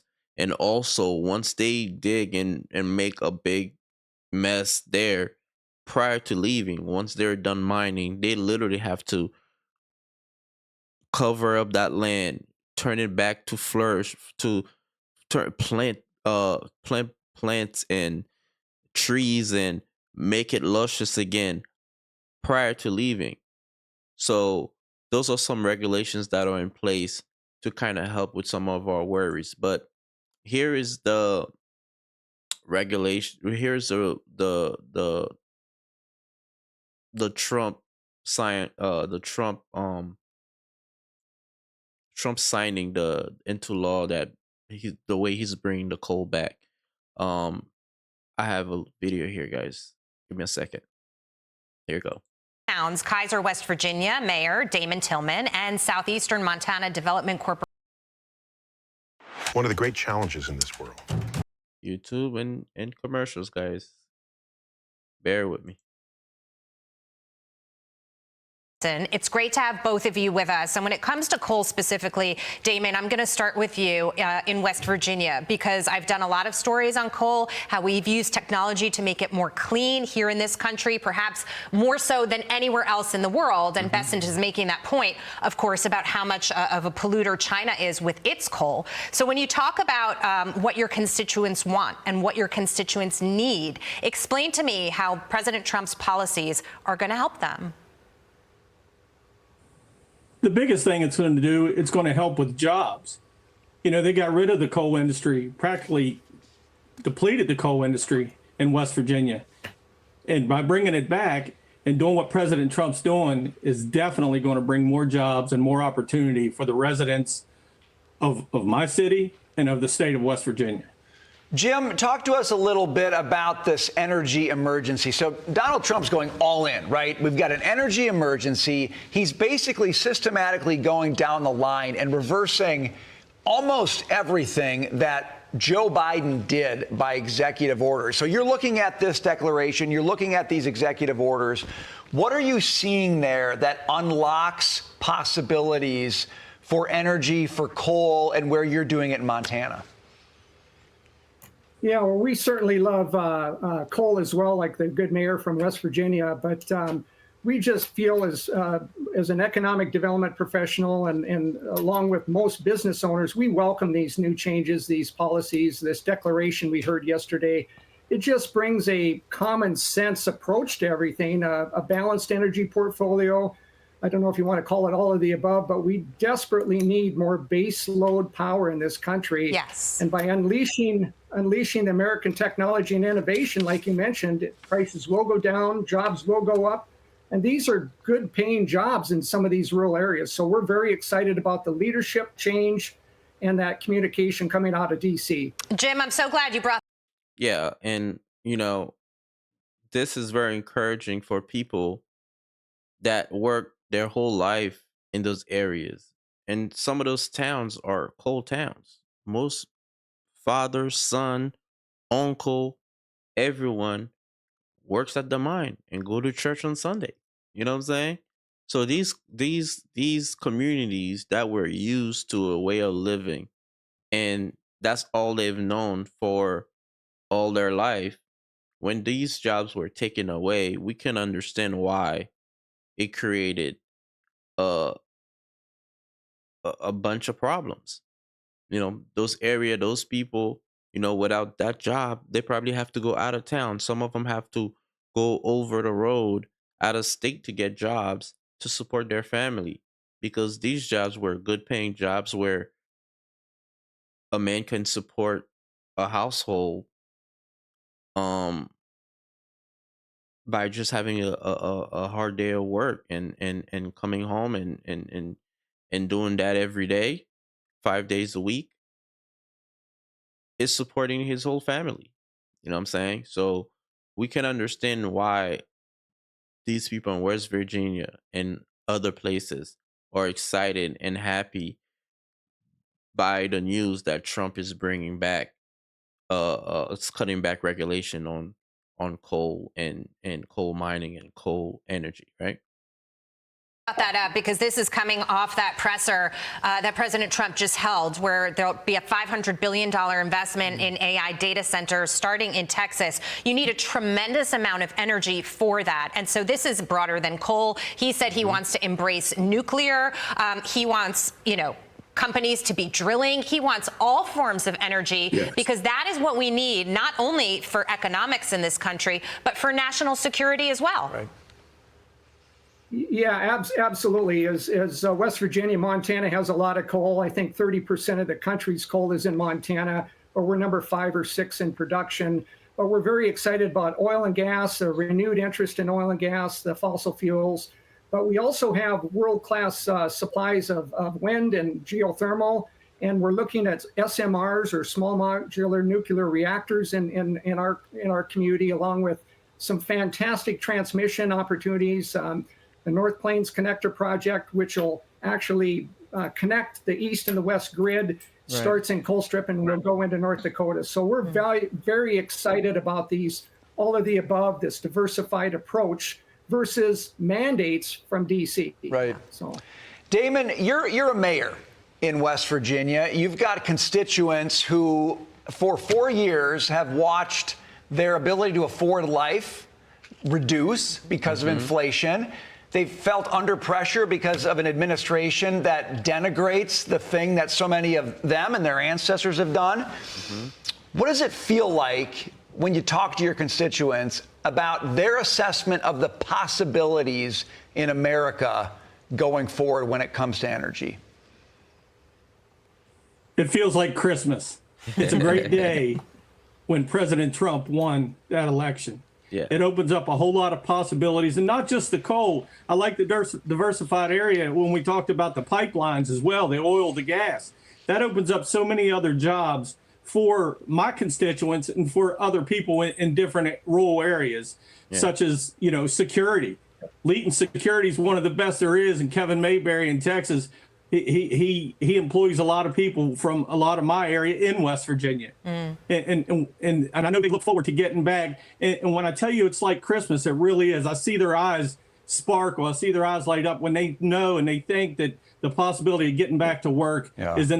Yeah, it's like Christmas for these people, man, because a lot of them, as we mentioned, they had to cut back and probably sell homes and cut back in lifestyle just to support their family after all the regulations and all these coal mines were closed down. So, are we gonna give this one a thumbs up for Trump on this one? I don't know. Personally, I feel like this is a thumbs up. Anything that creates opportunities for young and any age group, right? Uh, create jobs and opportunities to help families um live in a better circumstance. I am in agreement with, right? um so our next topic uh is the opposition, right? We're gonna take a look at the other side of this, is what the Democrats are doing to counteract a lot of those uh laws and a lot of those bills that Trump is signing. Um and one of them is the birthright of kids that are born in the United States. I know we spoke about this briefly earlier when we were talking about immigration, but this is what the answer the the the the Democrat is sending to Trump, which is in form of lawsuits. So Trump currently have 22 lawsuits filed in different states, right? 22 different states file lawsuit against Trump over the end of birthright citizenship. They disagree with it. It's part of the Constitution, they're saying. And with this, I feel like they have a point. Um, but we're gonna take a look at it and hear what these lawsuits entail. Again, this is 2025, 2024 years of the lawsuits, right? So let's take a look. Different states, attorney generals from those states filing a lawsuit. Give us a second. YouTube with the commercials. We love YouTube. We're gonna respect their little Of commercials. those major executive actions, that relating to the ending of birthright citizenship. And I want to put up this post here on Live Now from Fox from the Attorney General out of Wisconsin, Josh Call, saying Governor Evers' Attorney General Call joined coalition of states challenging unconstitutional order attempting to end citizenship for certain kids born in America. And of course, the long list of states include California, Colorado, Connecticut, Delaware, Hawaii, Maryland, Maine, Michigan, Minnesota, Nevada, just to name a few, and of course, Wisconsin, like we were talking about. Let's bring into the conversation right now Attorney General Josh Call. Josh, thank you so much for joining us here on Live Now from Fox to discuss this. Obviously, this has been in the works for some time, knowing that Trump could take office. This was a part of the plan. Lay out the lawsuit for me, and how optimistic are we that the courts will rule in your favor? Well, thanks for having me on the program. You know, the U.S. Constitution is very clear in the 14th Amendment that folks who are born in this country and subject to the jurisdiction of our laws are U.S. citizens. Now, that's a principle that has stood for well over 100 years. And our U.S. Supreme Court has directly considered this issue and found that the Constitution guarantees this right. We also have federal laws that guarantee the right to citizenship for folks who are born here. So I'm very optimistic about the way that this suit will resolve. But fundamentally, this is about what authority the president has and doesn't have. And he can't, with an executive order, overturn the U.S. Constitution or federal law.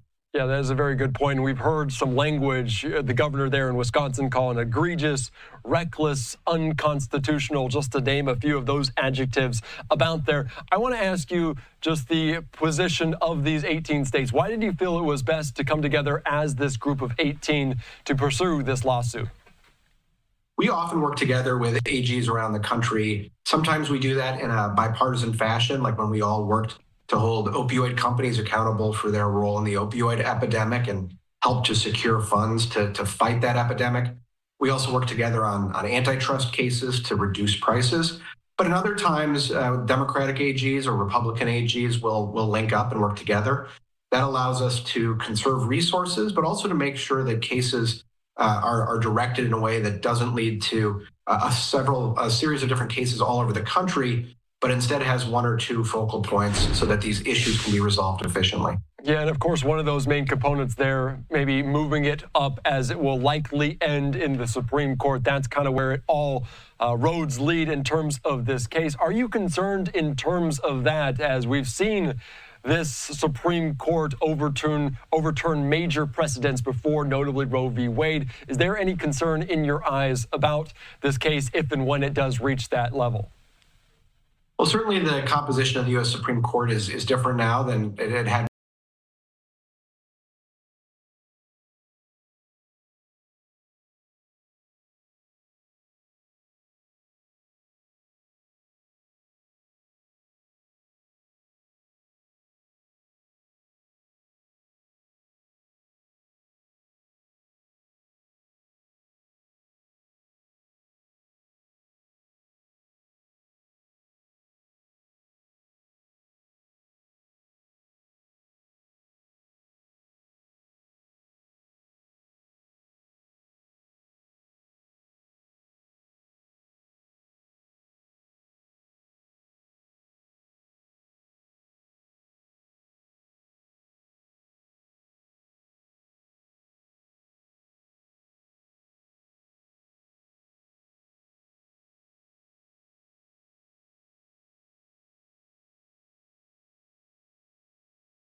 had been previously. And when there's a shift, that can lead to different outcomes.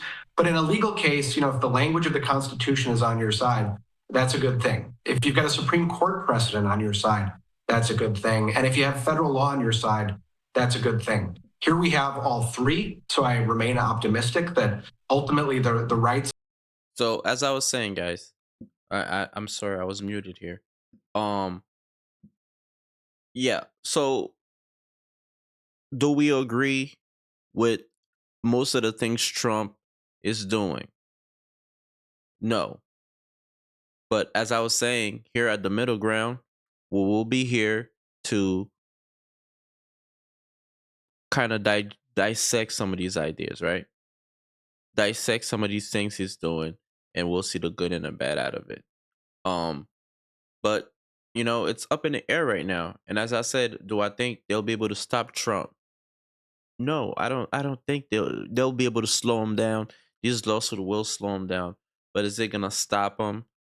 I don't think it's gonna stop him. Unfortunately, um, I'm 50-50 on this. I'm not. I don't know. Trump is shooting to end birthright.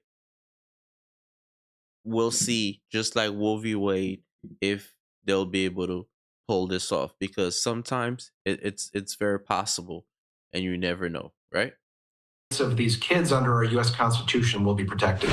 Yeah, and of course, your name and the now President Trump's name have been linked there as well, dating back to some of the charges that you filed against the fake electors scheme, notably over the summer. Can you talk about the just?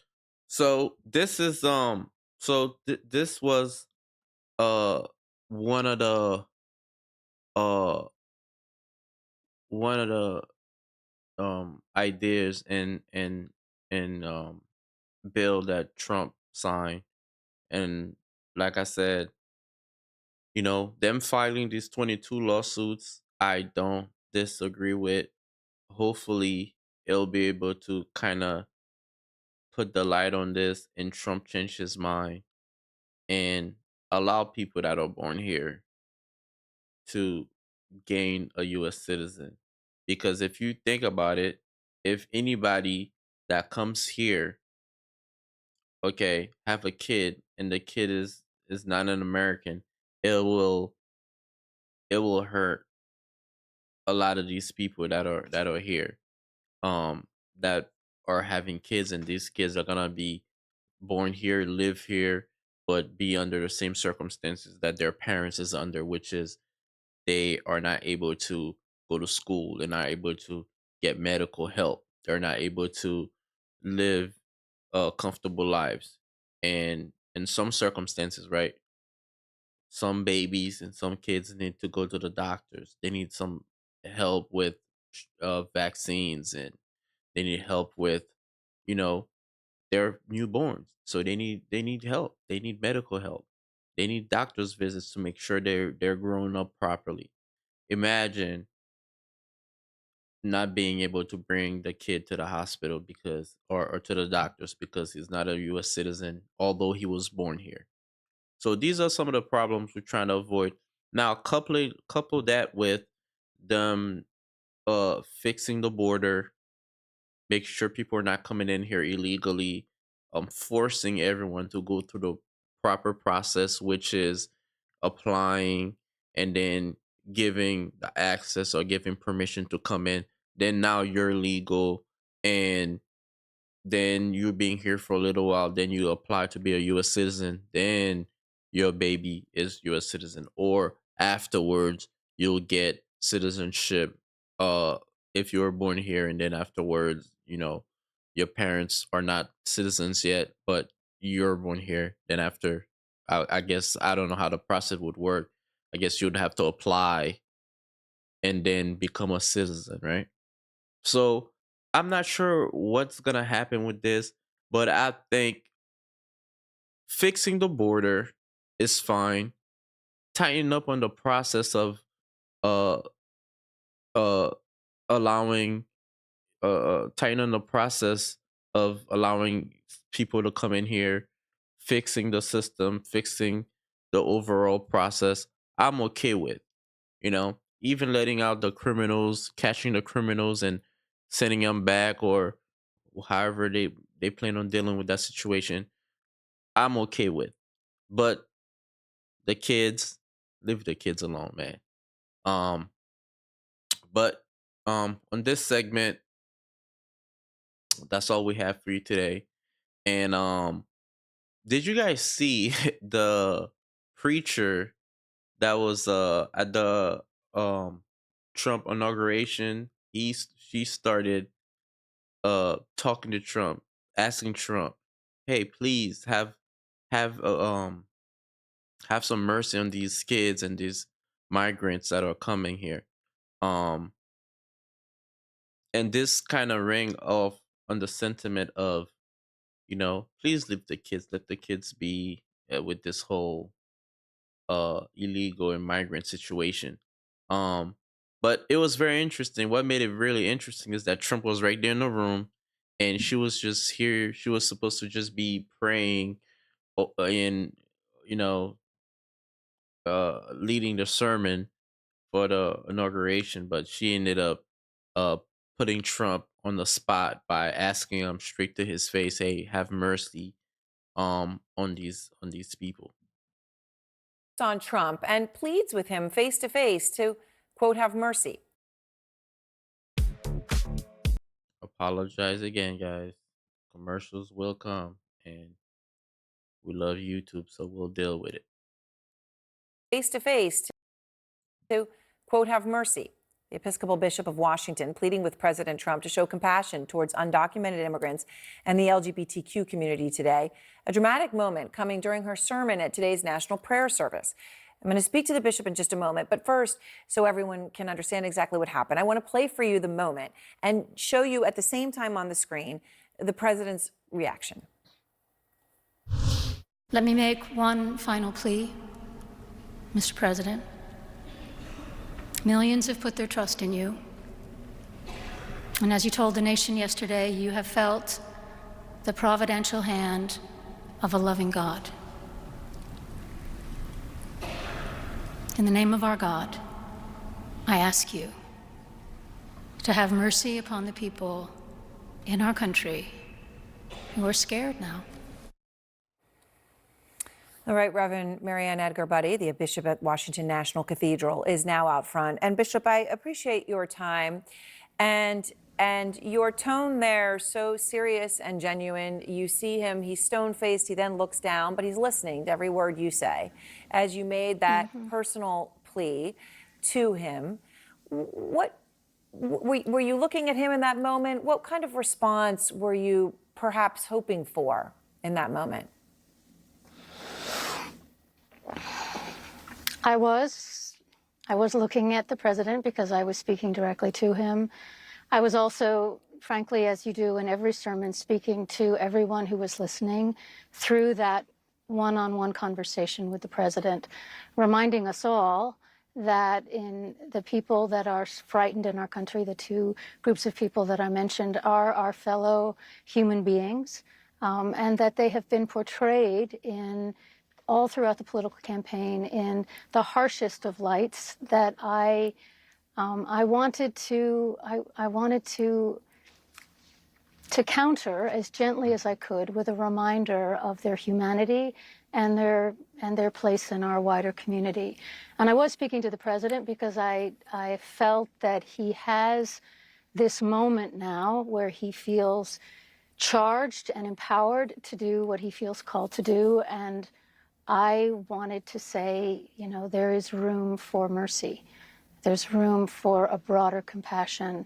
We don't need to portray with a broad cloth in the harshest of terms some of the most vulnerable people in our society who are, in fact, our neighbors, our friends, our children, our friends' children, and so forth. So you spoke, I like how you use the word gently, because it was gentle. I mean, it was intense and passionate, but yet it was gentle. It was not ugly or confrontational. Mhm. Wouldn't expect it to be, but these are hard things to talk about in that context. You spoke obviously about undocumented migrants, also the LGBT community, the two communities you're talking about. I wanted to play a little bit more of what you said, and also, again, the president's reaction at that moment. There are gay, lesbian, and transgender children in Democratic, Republican, and independent families, some who fear for their lives. The vast majority of immigrants are not criminals. They pay taxes and are good neighbors. I ask you to have mercy, Mr. President, on those in our communities whose children fear that their parents will be taken away. What made you decide to say all that today? Well, these are the people that I know. These are not abstract people for me. These are actual people that I know. So I wanted to speak on their behalf. I wanted to present a vision of what unity can look like in this country that is transcending of differences and viewpoints and acknowledging our common humanity. Yes. I wanted to speak in such a way that reflected that dignity and respect, but I also wanted to bring into that space the real humanity of the people that I was referencing. Now, he was asked about that because obviously there were cameras in there. People saw that interaction and they saw it. He was asked about your service afterward, and here's what he said. Not too exciting, was it?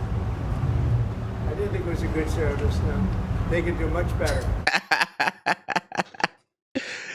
Trump won't miss. Trump won't miss to talk shit. Nah, man. Trump probably felt uncomfortable in there about it, but nah, man. I feel like that's wrong, Trump. Let the be respectful, man. And this is what most people that are that don't like Trump use against him. These moments right here. In the church, he seemed like he was listening. He didn't have a reaction. He kept a straight face. His vice president, on the other hand, kind of was kind of looking away, reading. If you guys noticed, I noticed that. But I don't think she did anything wrong by bringing that up because she took the opportunity to voice her opinion when she had the opportunity. Now, do I agree with what she says? Yes, I agree to a certain extent because some kids are scared that their parents will be taken away in families or in shambles, afraid to go to work, afraid to um do the normal things they're used to doing because of all these things developing right now. A lot of our neighbors and friends are uncomfortable, and we hope we hope we hope that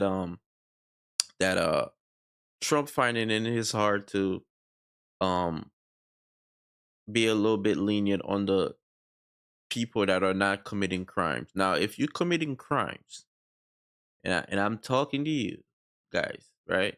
If you committing crimes and you're illegal here, then you deserve to be wherever, whatever Trump chooses to do with you, you deserve it because you can't be here robbing, killing, and committing all these crazy crimes, and you're not supposed to be here.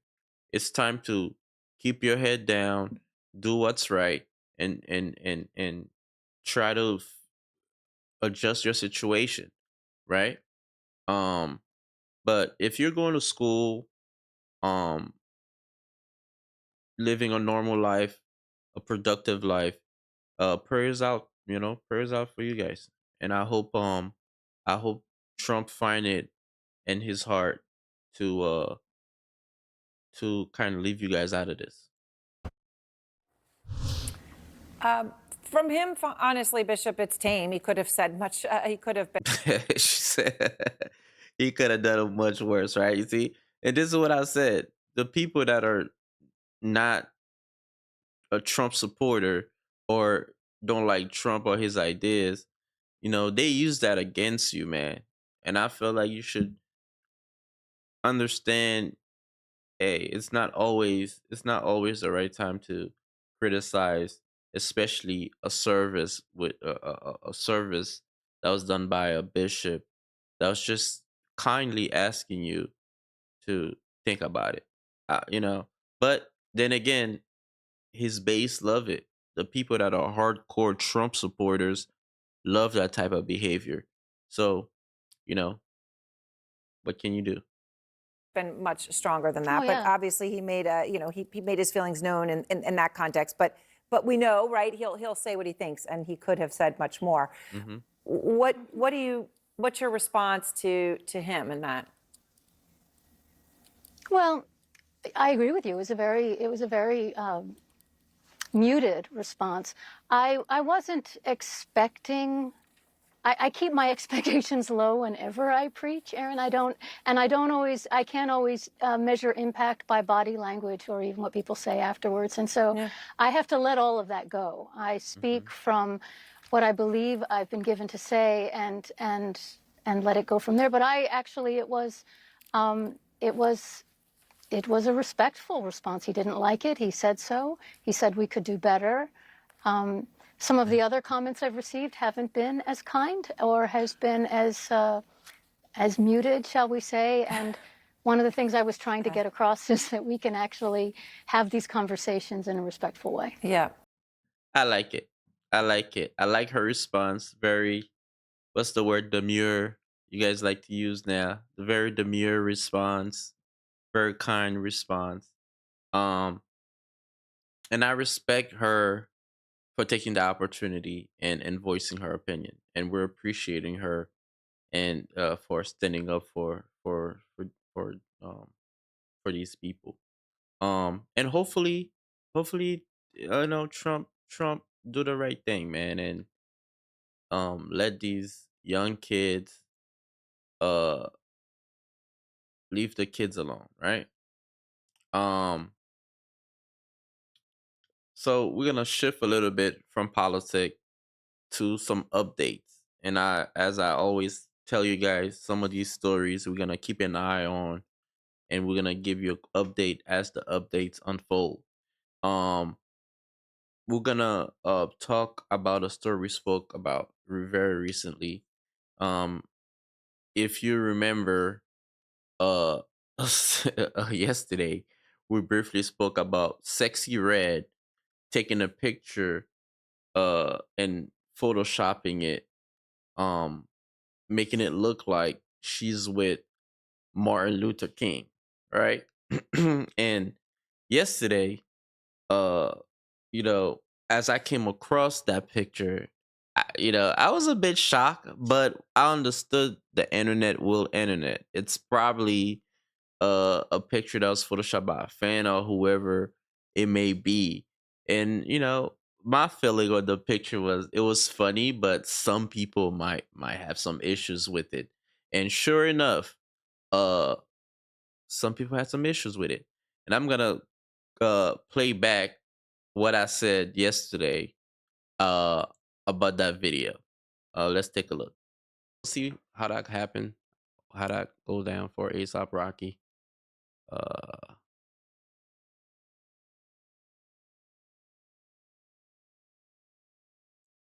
and hopefully everything work out for him. Did y'all see Sexy Red? Sexy Red today is going viral for this picture right here. Her and Martin Luther King holding hands. That's good. That's good. So we'll see how that happen, how that go down for ASAP Rocky. So briefly the videos it's kind of as it's acting weird, but basically what I said was uh Sexy Red uh showing up with putting that picture up there, it's probably gonna cause some issues with some people. And she seemed very proud of it. It seemed like they were in love. It seemed like you know they were kissy lovey, and I felt like some people would not like it. And sure enough, this came out today. Sexyy Red apologizes after the Martin Luther King picture that was released, showing that somebody got mad, and it was Martin Luther King's daughter, 63-year-old daughter, came out and respectfully uh disagree with Sexy Red and say that it's tarnishing her father's image, right? And do we disagree? Nah, I don't disagree. I kind of expected this because Sexy Red is making music about very grouchy, um, very, uh, and a nice word would be nasty. Yeah, very nasty uh songs. These songs should be saying a whole bunch of crazy stuff in them, and you know, involving Martin Luther King in that is a little bit crazy. But at the end of the day, the internet will internet, and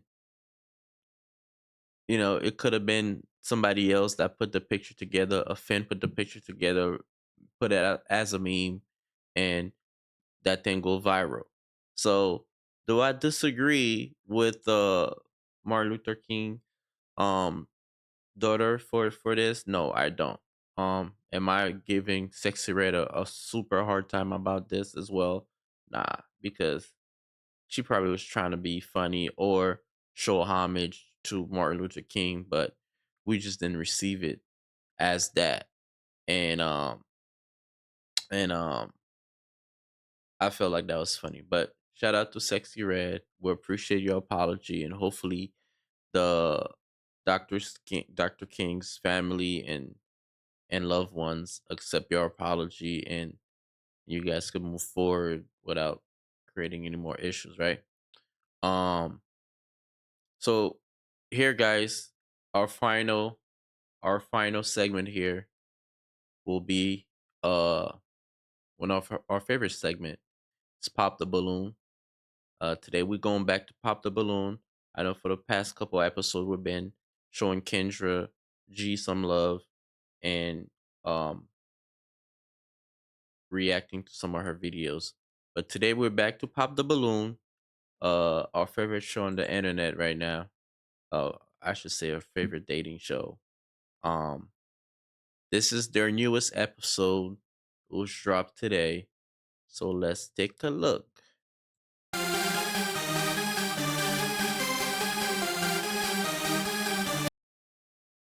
Spend five. Again, commercials, guys.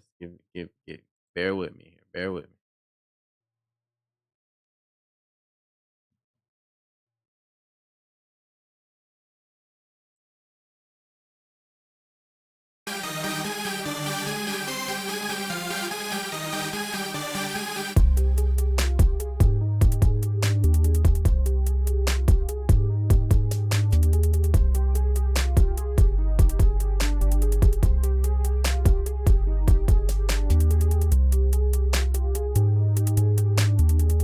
Why my dude look like Sweet Beats?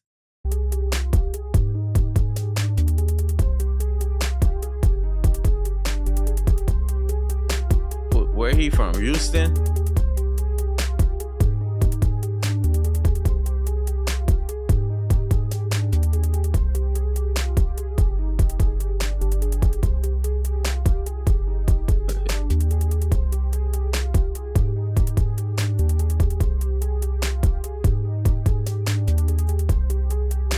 What's up, Arlette? Alright, buddy.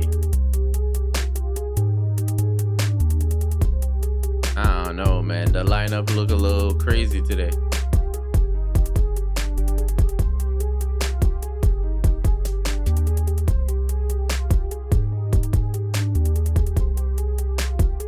My dude's shirt is wrinkled and dirty. What's going on here? Hello, everyone, and welcome back to my channel. It's your host, Arlette, and we are here with another episode of Pop the Balloon or Find Love. And we've got some single men lined up. Make some noise, guys. Okay. Okay, so we're gonna be bringing out some single ladies when she comes around this corner. If you're feeling her, you know, she's got the fit on, makeup done, hair did, do not pop your balloon. However, if there's anything you're not feeling, whatever that may be, go ahead and pop your balloon, and I'll go over to you and see why you ended up popping. Are we ready? Yeah. All right, so with that being said, let's go ahead and bring out our first single lady. Hello, welcome in. Hello. What's your name? My name is Ashley. Ashley, how old are you? I'm 31. And what do you do? I'm a licensed 31. Okay, I guess. esthetician Yes. and I'm in school. All right. So what do you like to do for fun? I like to go hiking, do anything adventurous. Like I went Hiking. Okay. skydiving. Oh wow. I like to hang out. I feel like all these people are just saying generic shit like hiking. What's the other shit they like saying a lot? Travel. Like, come on, people, be a little bit more original, right? Out with my mom because she's funny Okay. and go out to eat. Okay. What do you look for in a man? Someone who is ambitious, is goal driven. Someone who's trustworthy and communicates well. All right. What are some deal breakers? Someone who is combative. Okay. Someone who I cannot trust. And someone who plans all these goals but never accomplishes them. Okay. All right. So we haven't got any pop balloons yet. Okay. Let me go ahead and hand you a pick. Okay. Hold on to that. And So, as I always ask, guys, what are we giving her? 1 to 10. What we're putting her on the scale there? 1 being no good, and 10 being the best. Where we at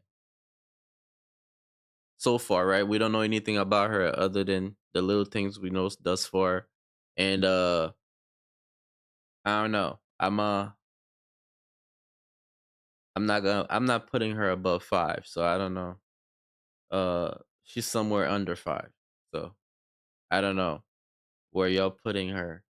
But presentation wise, I feel like, 31, she look a little older for 31, and also um outfit wise, it's not hitting. It's not matching her body type. I don't know. But that's just presentation from what I'm seeing right now. She might be able to change it, put something else on, but we're judging by what we're seeing right now. But so secondly, who y'all think she popping first? She looking at the short dude, right? Dead ass in the eye. I think he's gonna go. Short dude here gonna go, and OG gangsta over here might go. Cause my dude look like he's interested in something over there. He's like, I'm surprised he didn't pop his balloon yet. there is how many guys are here? Okay, I'm gonna have you pop 3 balloons. Ooh, I know, that's a 3 lot. balloons. That's a lot. Whenever you're ready, go on over.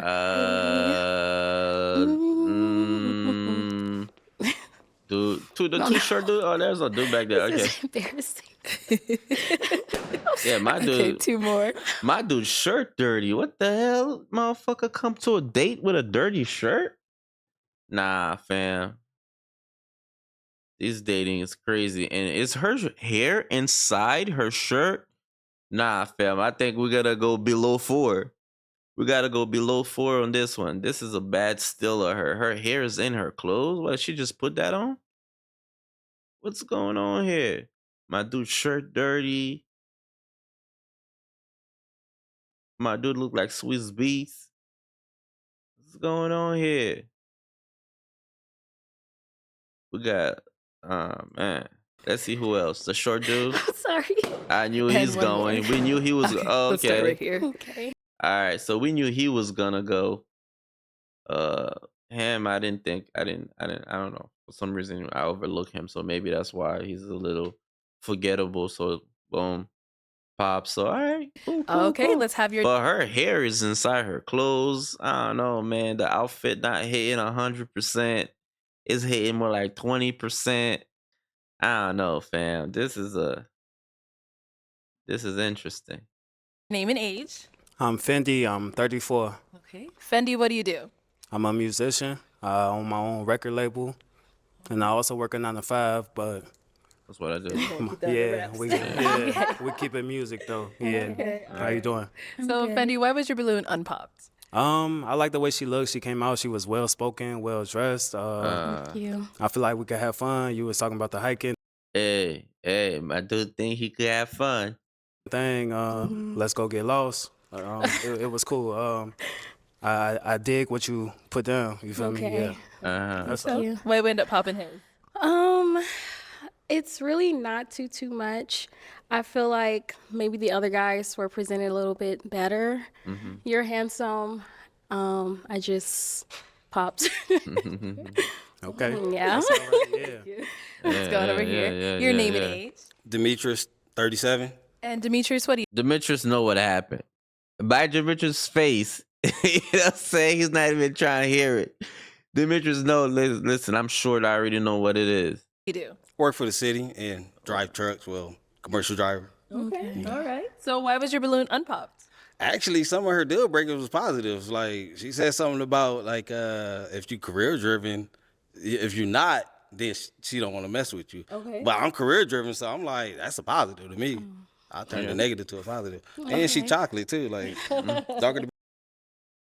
My God, my dude talk like a trucker, man. Very sweet juice. Oh, So, nothing wrong with that. So I mean, it's all good. It's You know, all Black good. Queen. It's all good. She loved it though. Nice lips, everything. I ain't gonna lie. Oh my God. Why'd you end up Oh my God. My man went off. popping his balloon? Y'all saw the glue in the hair? Yeah, you see, these are all minuses for me, guys. Like, I don't know, man. This is all minus. That hair, you could see the wig, you could see the stitch or whatever. She need like some type of closure. I don't know if that's what it's called, right? A closure in between. I don't know, man. Yeah, she's not it. I want someone who I can look up at. Oh, No offense. Oh, embarrassing. How embarrassing. Why would you be that mean to? He was so kind to you. Why didn't you just let the man? You know what I'm saying? Look at his face, my man. Like, what you mean, dog? Whatever. It's yeah. Okay, hike But ain't you're gonna get you to still the altar handsome. though. You know, you can't look For at that. me, probably. Oh, hike. Okay. How tall are you? The doctor says. The doctor says. What did the doctor say? I'm like 5'4.5", but Okay. with these boots on, I'm like 5'5". I'm 5'5". I'm just saying, I ain't tripping though. But you look great. Oh, you thank look you, nice. ma'am. Thank you. Yeah. You look nice. Thank you. Now let's go to the last one you end up popping. Your name and Embarrassing. age. Yeah, Timothy, 38. Okay. And Timothy, what do you do? I'm an independent contractor and a real professional day trader. Okay. So why was your balloon unpopped? I just wanted to hear her out. I was going to pop initially. I thought your skirt was kind of too short, like more. I know. I feel like I can almost see your panties. To be honest with you, that's just being honest with you. Okay. My dude said I could sniff it. I could see it. That's fine. All right. So why do you end up popping his balloon? He's just too skinny. What? Nah, I took offense to that chat. I'm not that skinny no more. Recently, I've been gaining a little weight, so I'm a skinny guy. I'm part of that skinny guy. What do you mean too skinny, girl? What you mean? And you're not skinny enough. Let me stop. Let me stop, girl. Oh man. I got a little. I don't know. He's just too skinny. I feel you. All right. All right, shorty. Okay. We've got how many balloons left? 5. Okay, go ahead and ask these remaining guys a question. Help you narrow it down. When you're in a relationship, how do you show love to that person? You mean what's your love language? Okay, let's start here. Name and age first. Trey Stylist, 35. Okay, Trey, what do you do? I'm a barber, career barber, and also a serial entrepreneur. Okay. Yeah. And then the question. One more time. The question. How do you show love when you're in a How do I relationship? show love?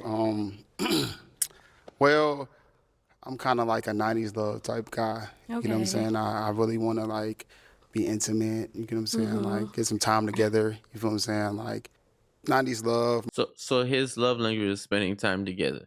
All right, spending time together. Spending time. My love languages would probably be physical touch and like acts of service. Yeah, so that kind of give you an idea where I'm at with it. Okay, sounds good. Okay. Over here, your name and age. My name is Sydney. I'm 37. Sydney, what do you do?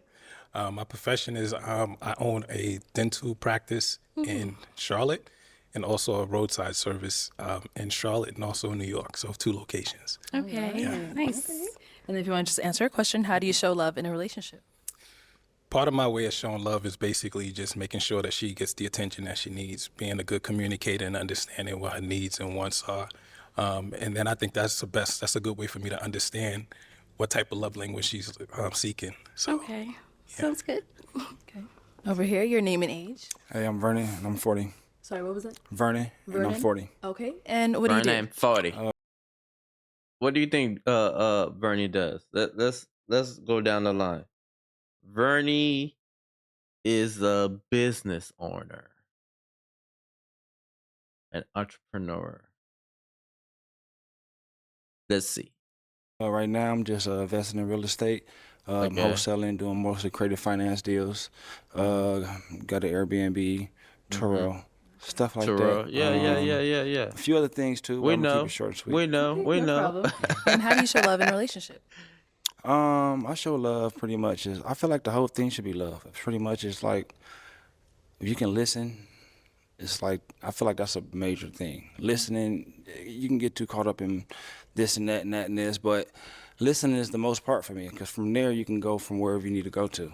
I think like a lot of relationships probably fail because people are not listening or not really paying close attention to whatever her needs is, stuff like that. So that's what I feel. Love is. Okay, thank you. All right, homeboy. Your name and age. Mac, I'm 39. Okay. And Mac, what do you do? I teach And they all like her, so that she's doing good so far. financial literacy, and I teach social and economic development. Okay. And right now, I just started doing relationship counseling. Okay. Wait, is he looking for a relationship and is a relationship counselor? How does that work?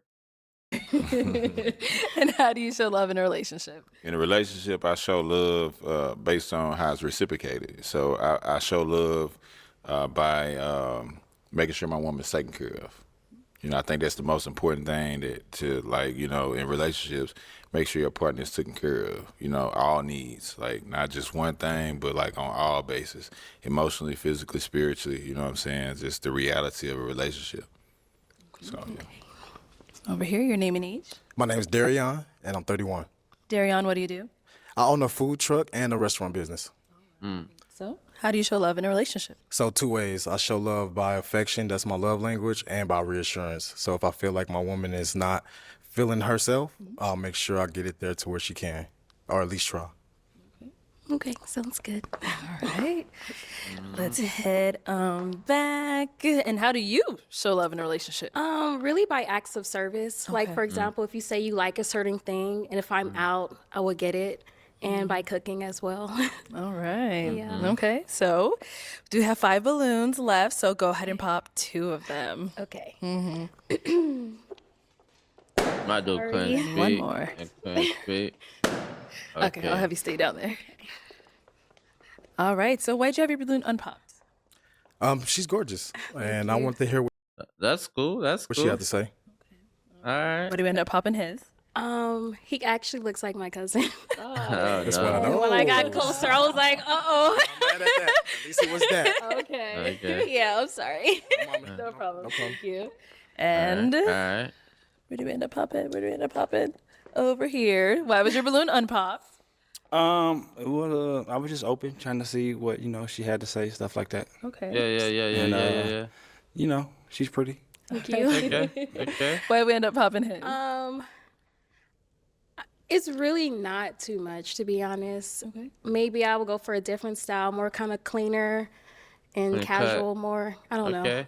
But you look good, but Yeah. I have to have a reason. Okay. Yeah. Absolutely. Okay, Yeah. thank you. Yeah. All right, ask our 3 remaining guys another question. Let's see. If you are in a relationship and you guys have a disagreement, what is your conversation style or your disagreement style with that person? Like, how do you argue, I guess That's you would not say? that's not Okay, clear. start there and come back. Okay. All right, answer to your question, please. Can you reiterate that? Yeah, because I think what she means is how to resolve problem. How is the problem solving skills in a relationship? I think that's what she means, but she's not a excellent communicator either. So let's put it that way. One more time. Like, if you guys get into a disagreement, how do you handle it? Do you Problem solved. give her the cold shoulder? Do you just go silent? So What do you I'm do? gonna say this: like, if my woman get mad at me, we probably finna have sex. You know, What the hell? but I don't argue. I didn't grow up in a household where my parents argue. You know, and I thank them every day for that. I really do. I praise my parents every day because they probably did argue because people had their differences, but they did it in some dark room or something. They never did it in front of me and my siblings. So I'd say every day I appreciate them for that because I got friends that I grew up with and I went to their house and their parents argued and they in argumentative relationships. But I think that in relationships, the key to it is talking it out. You know what I'm saying? Because you got to want the relationship. You're not always going to like your partner. So you got to really talk it out. You know what I'm saying? You got to want the relationship. So if you want the relationship enough, then you'll be willing to talk it out and work it out and work through your differences because arguing is that's just very traumatic. That's like what we fight for. Like to me that's gonna turn me on. If a woman fussing at me, the first thing I'm gonna think is you need some fixing. Oh, okay. Dad is coming home to fix it, so we fixing it. Okay. You know, we ain't got to argue. You know what I'm saying? Cause like, what we arguing for? Like, you know, I don't know if y'all agree with me or what. Like, what we arguing about? You know what I'm saying? So yeah, that's what I do in a relationship. I don't argue. I try to work through things. Okay. Okay. Thank you. Let's head back over here. Okay, if you want to go ahead and answer her question. Well, I come from a large family, a lot of sisters, so I always had to sit back and listen and get their perspective on things, and just the work background that I take on requires for me to kind of really listen, and I like to put myself in other people's shoes to better understand where they're coming from. So I think that's how I would position that first, just to kind of understand where she's coming from, and then I could get a better perspective on that. Yeah. Thank you. Okay, and our last guy. I would have to say we got to talk it out. Like, I don't like to go to sleep angry. You feel what I'm saying? Especially if we're in a relationship. So it's got to be some communication. We got to talk, you know, and make it an even playing ground. You know what I mean? Okay. Just something like, yeah. Okay. All right. Time to pop a balloon. All right. Righty. You Okay, pop tall sorry. dude. Sorry. Yeah. all Okay, that so why'd you have your raunchy balloon talk. unpopped? So I didn't pop my balloon because she seemed like a person that was really looking for a match and a person that's really looking for some understanding and some guidance, you know. So I didn't pop my balloon because she seemed like a woman that's, you know, like we out here looking for love. She seemed like she needs some guidance. But you know what I'm saying? Obviously, no, seriously, because she's here. She's here, so she's obviously looking for some guidance, but you know, she can't recognize the prize. Oh man. You know, so obviously she make a lot of bad decisions. How many Whoa, my dude going in. He's going in. He's going in. kids do you have? I'm done, Arlette. How many kids do you have? I'm not here to answer. So why'd you pop his balloon? For this exact reason. Hold on 1 second. Hold on. Why'd you end up popping his balloon? Because he went right to sexual, opposed to how do you communicate and you know. So Well, intimacy is the most important thing in a relationship because if you can't intimately satisfy your woman, then she gonna go around the corner or next door. You know what I'm saying? But it ain't all about sex though. Relationships is definitely 100% not about sex. So you missed that though. But you missed the part where I articulated it in everything else that I said. So maybe it's some guidance that's missing in your life. Maybe I don't know. Maybe your upbringing is different than mine. well, thank you for sharing. My dude is weird. My dude is weird. Hey, chat. I don't agree with that guy. Nah, he's being weird. He's being mean. Guys like that, women put that weird sticker on you because you creepy, man. Let the girl warm up to you. You don't gotta go straight to nasty talk, but hey, guess who like it? Arlette liked it. Arlette say, "Ching chang, this is going viral." All right, so we've got two guys left. Go ahead and ask them another question. Okay. How would you plan a first date for your lady? Okay. How would you plan a first date? I guess with the first date, first of all, I'm gonna learn a lot about you before we step out. And then that's gonna give us, if we're doing a lot of laughing, and I love comedy clubs, I love activities, I like just doing things that's more active. And if I feel that you have more of a laid back personality, I think I get a chance to know you a little bit better. Maybe you sit down and just, grab a nice bite to eat and sit down and probe a little bit more. So that's probably how I do my first date. It's kind of like on our chemistry, and then I kind of make that decision based upon how we both feel with our energy, where we headed next. So, Okay, thank yeah. you. Okay, and over here. First date. It would have to be like where we at. Like that's something like chemistry wise that I would pick up. Like I'm really like fine on finding out what you like. You get what I'm saying? So it'll probably be, more like how we vibe. Like what I listen to, what I pick up, what I see that you interested in. And then we go from there. Like if you're a foodie, we're gonna go food, If you're more intimate and just want to take a walk in the park, maybe that. Yeah, thank you.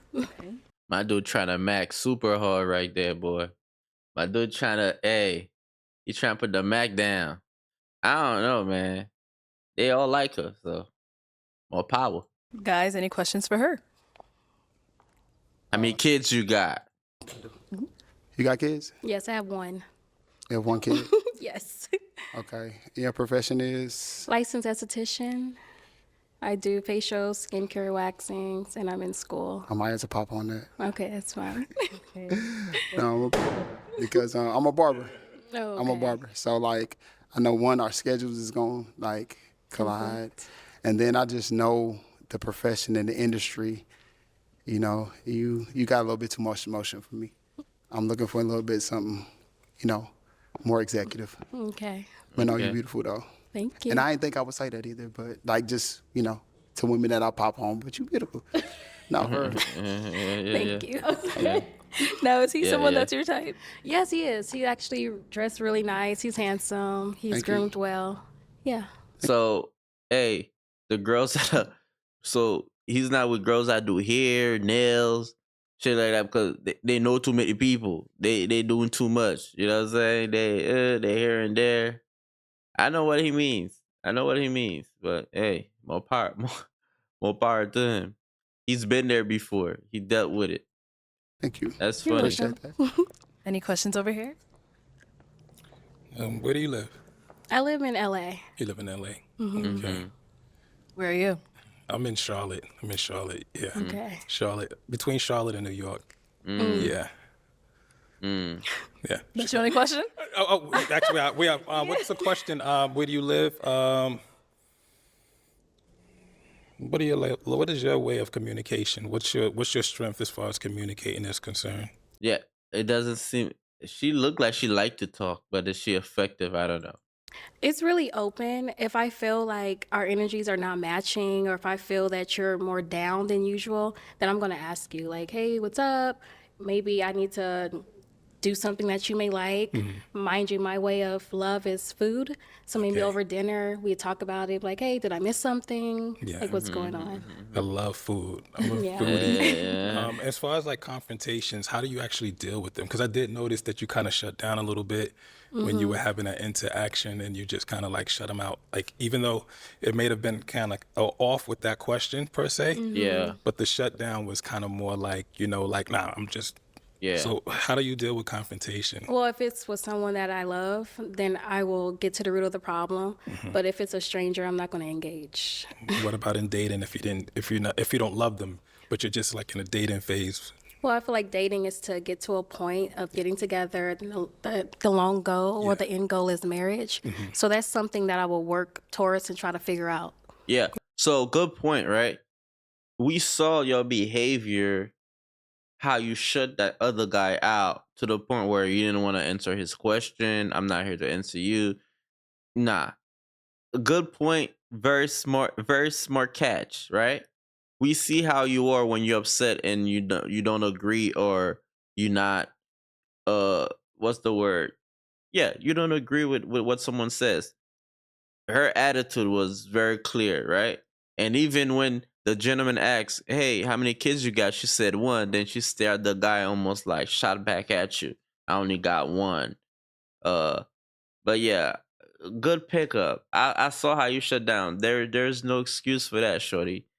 And some girls would probably, we've seen girls on this show that just that has the temperament. They just say, okay, that's fine, and just let it slide. You know what I'm saying? But you could tell she has it in her to shut down or be combative, right? You know. Yeah. Okay. Yeah, yeah, I think it's a beautiful thing. I think with me, I'm really big on communication. I really express that, and I think that interaction kind of really had me open my eyes as far as just like the shut off point. I was curious to see how you would manage that that situation there. And she managed it, and she managed it terribly. Smart guy. You know, I think that you're really a strong mother and a strong person. But that would be my thing right there. I think I may want to hold tight on that one. Okay. Yeah. So what does that mean? Are You gotta pop the balloon. Are you popping or? Oh, okay. Go ahead. Yeah. That's it. That's it. All right. So is he someone that is your type? No. No. Okay. Then why not? I don't. You see?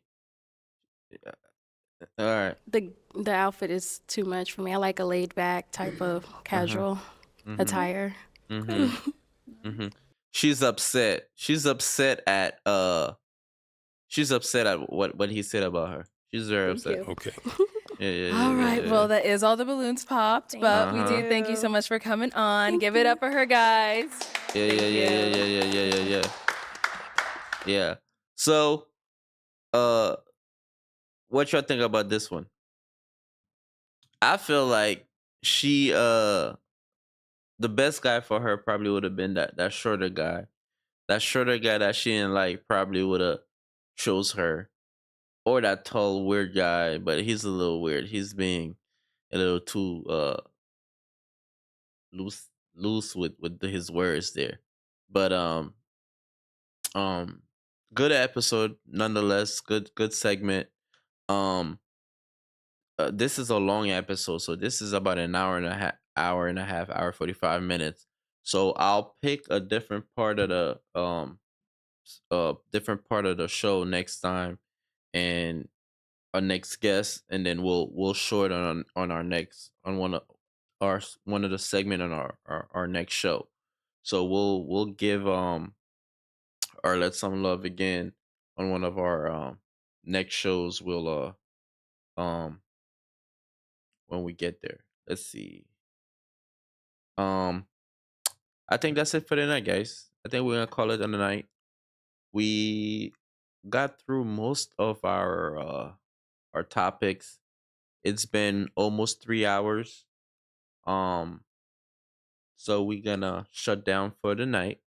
Thank you for being here, guys. As always, please follow me on Instagram, Twitter.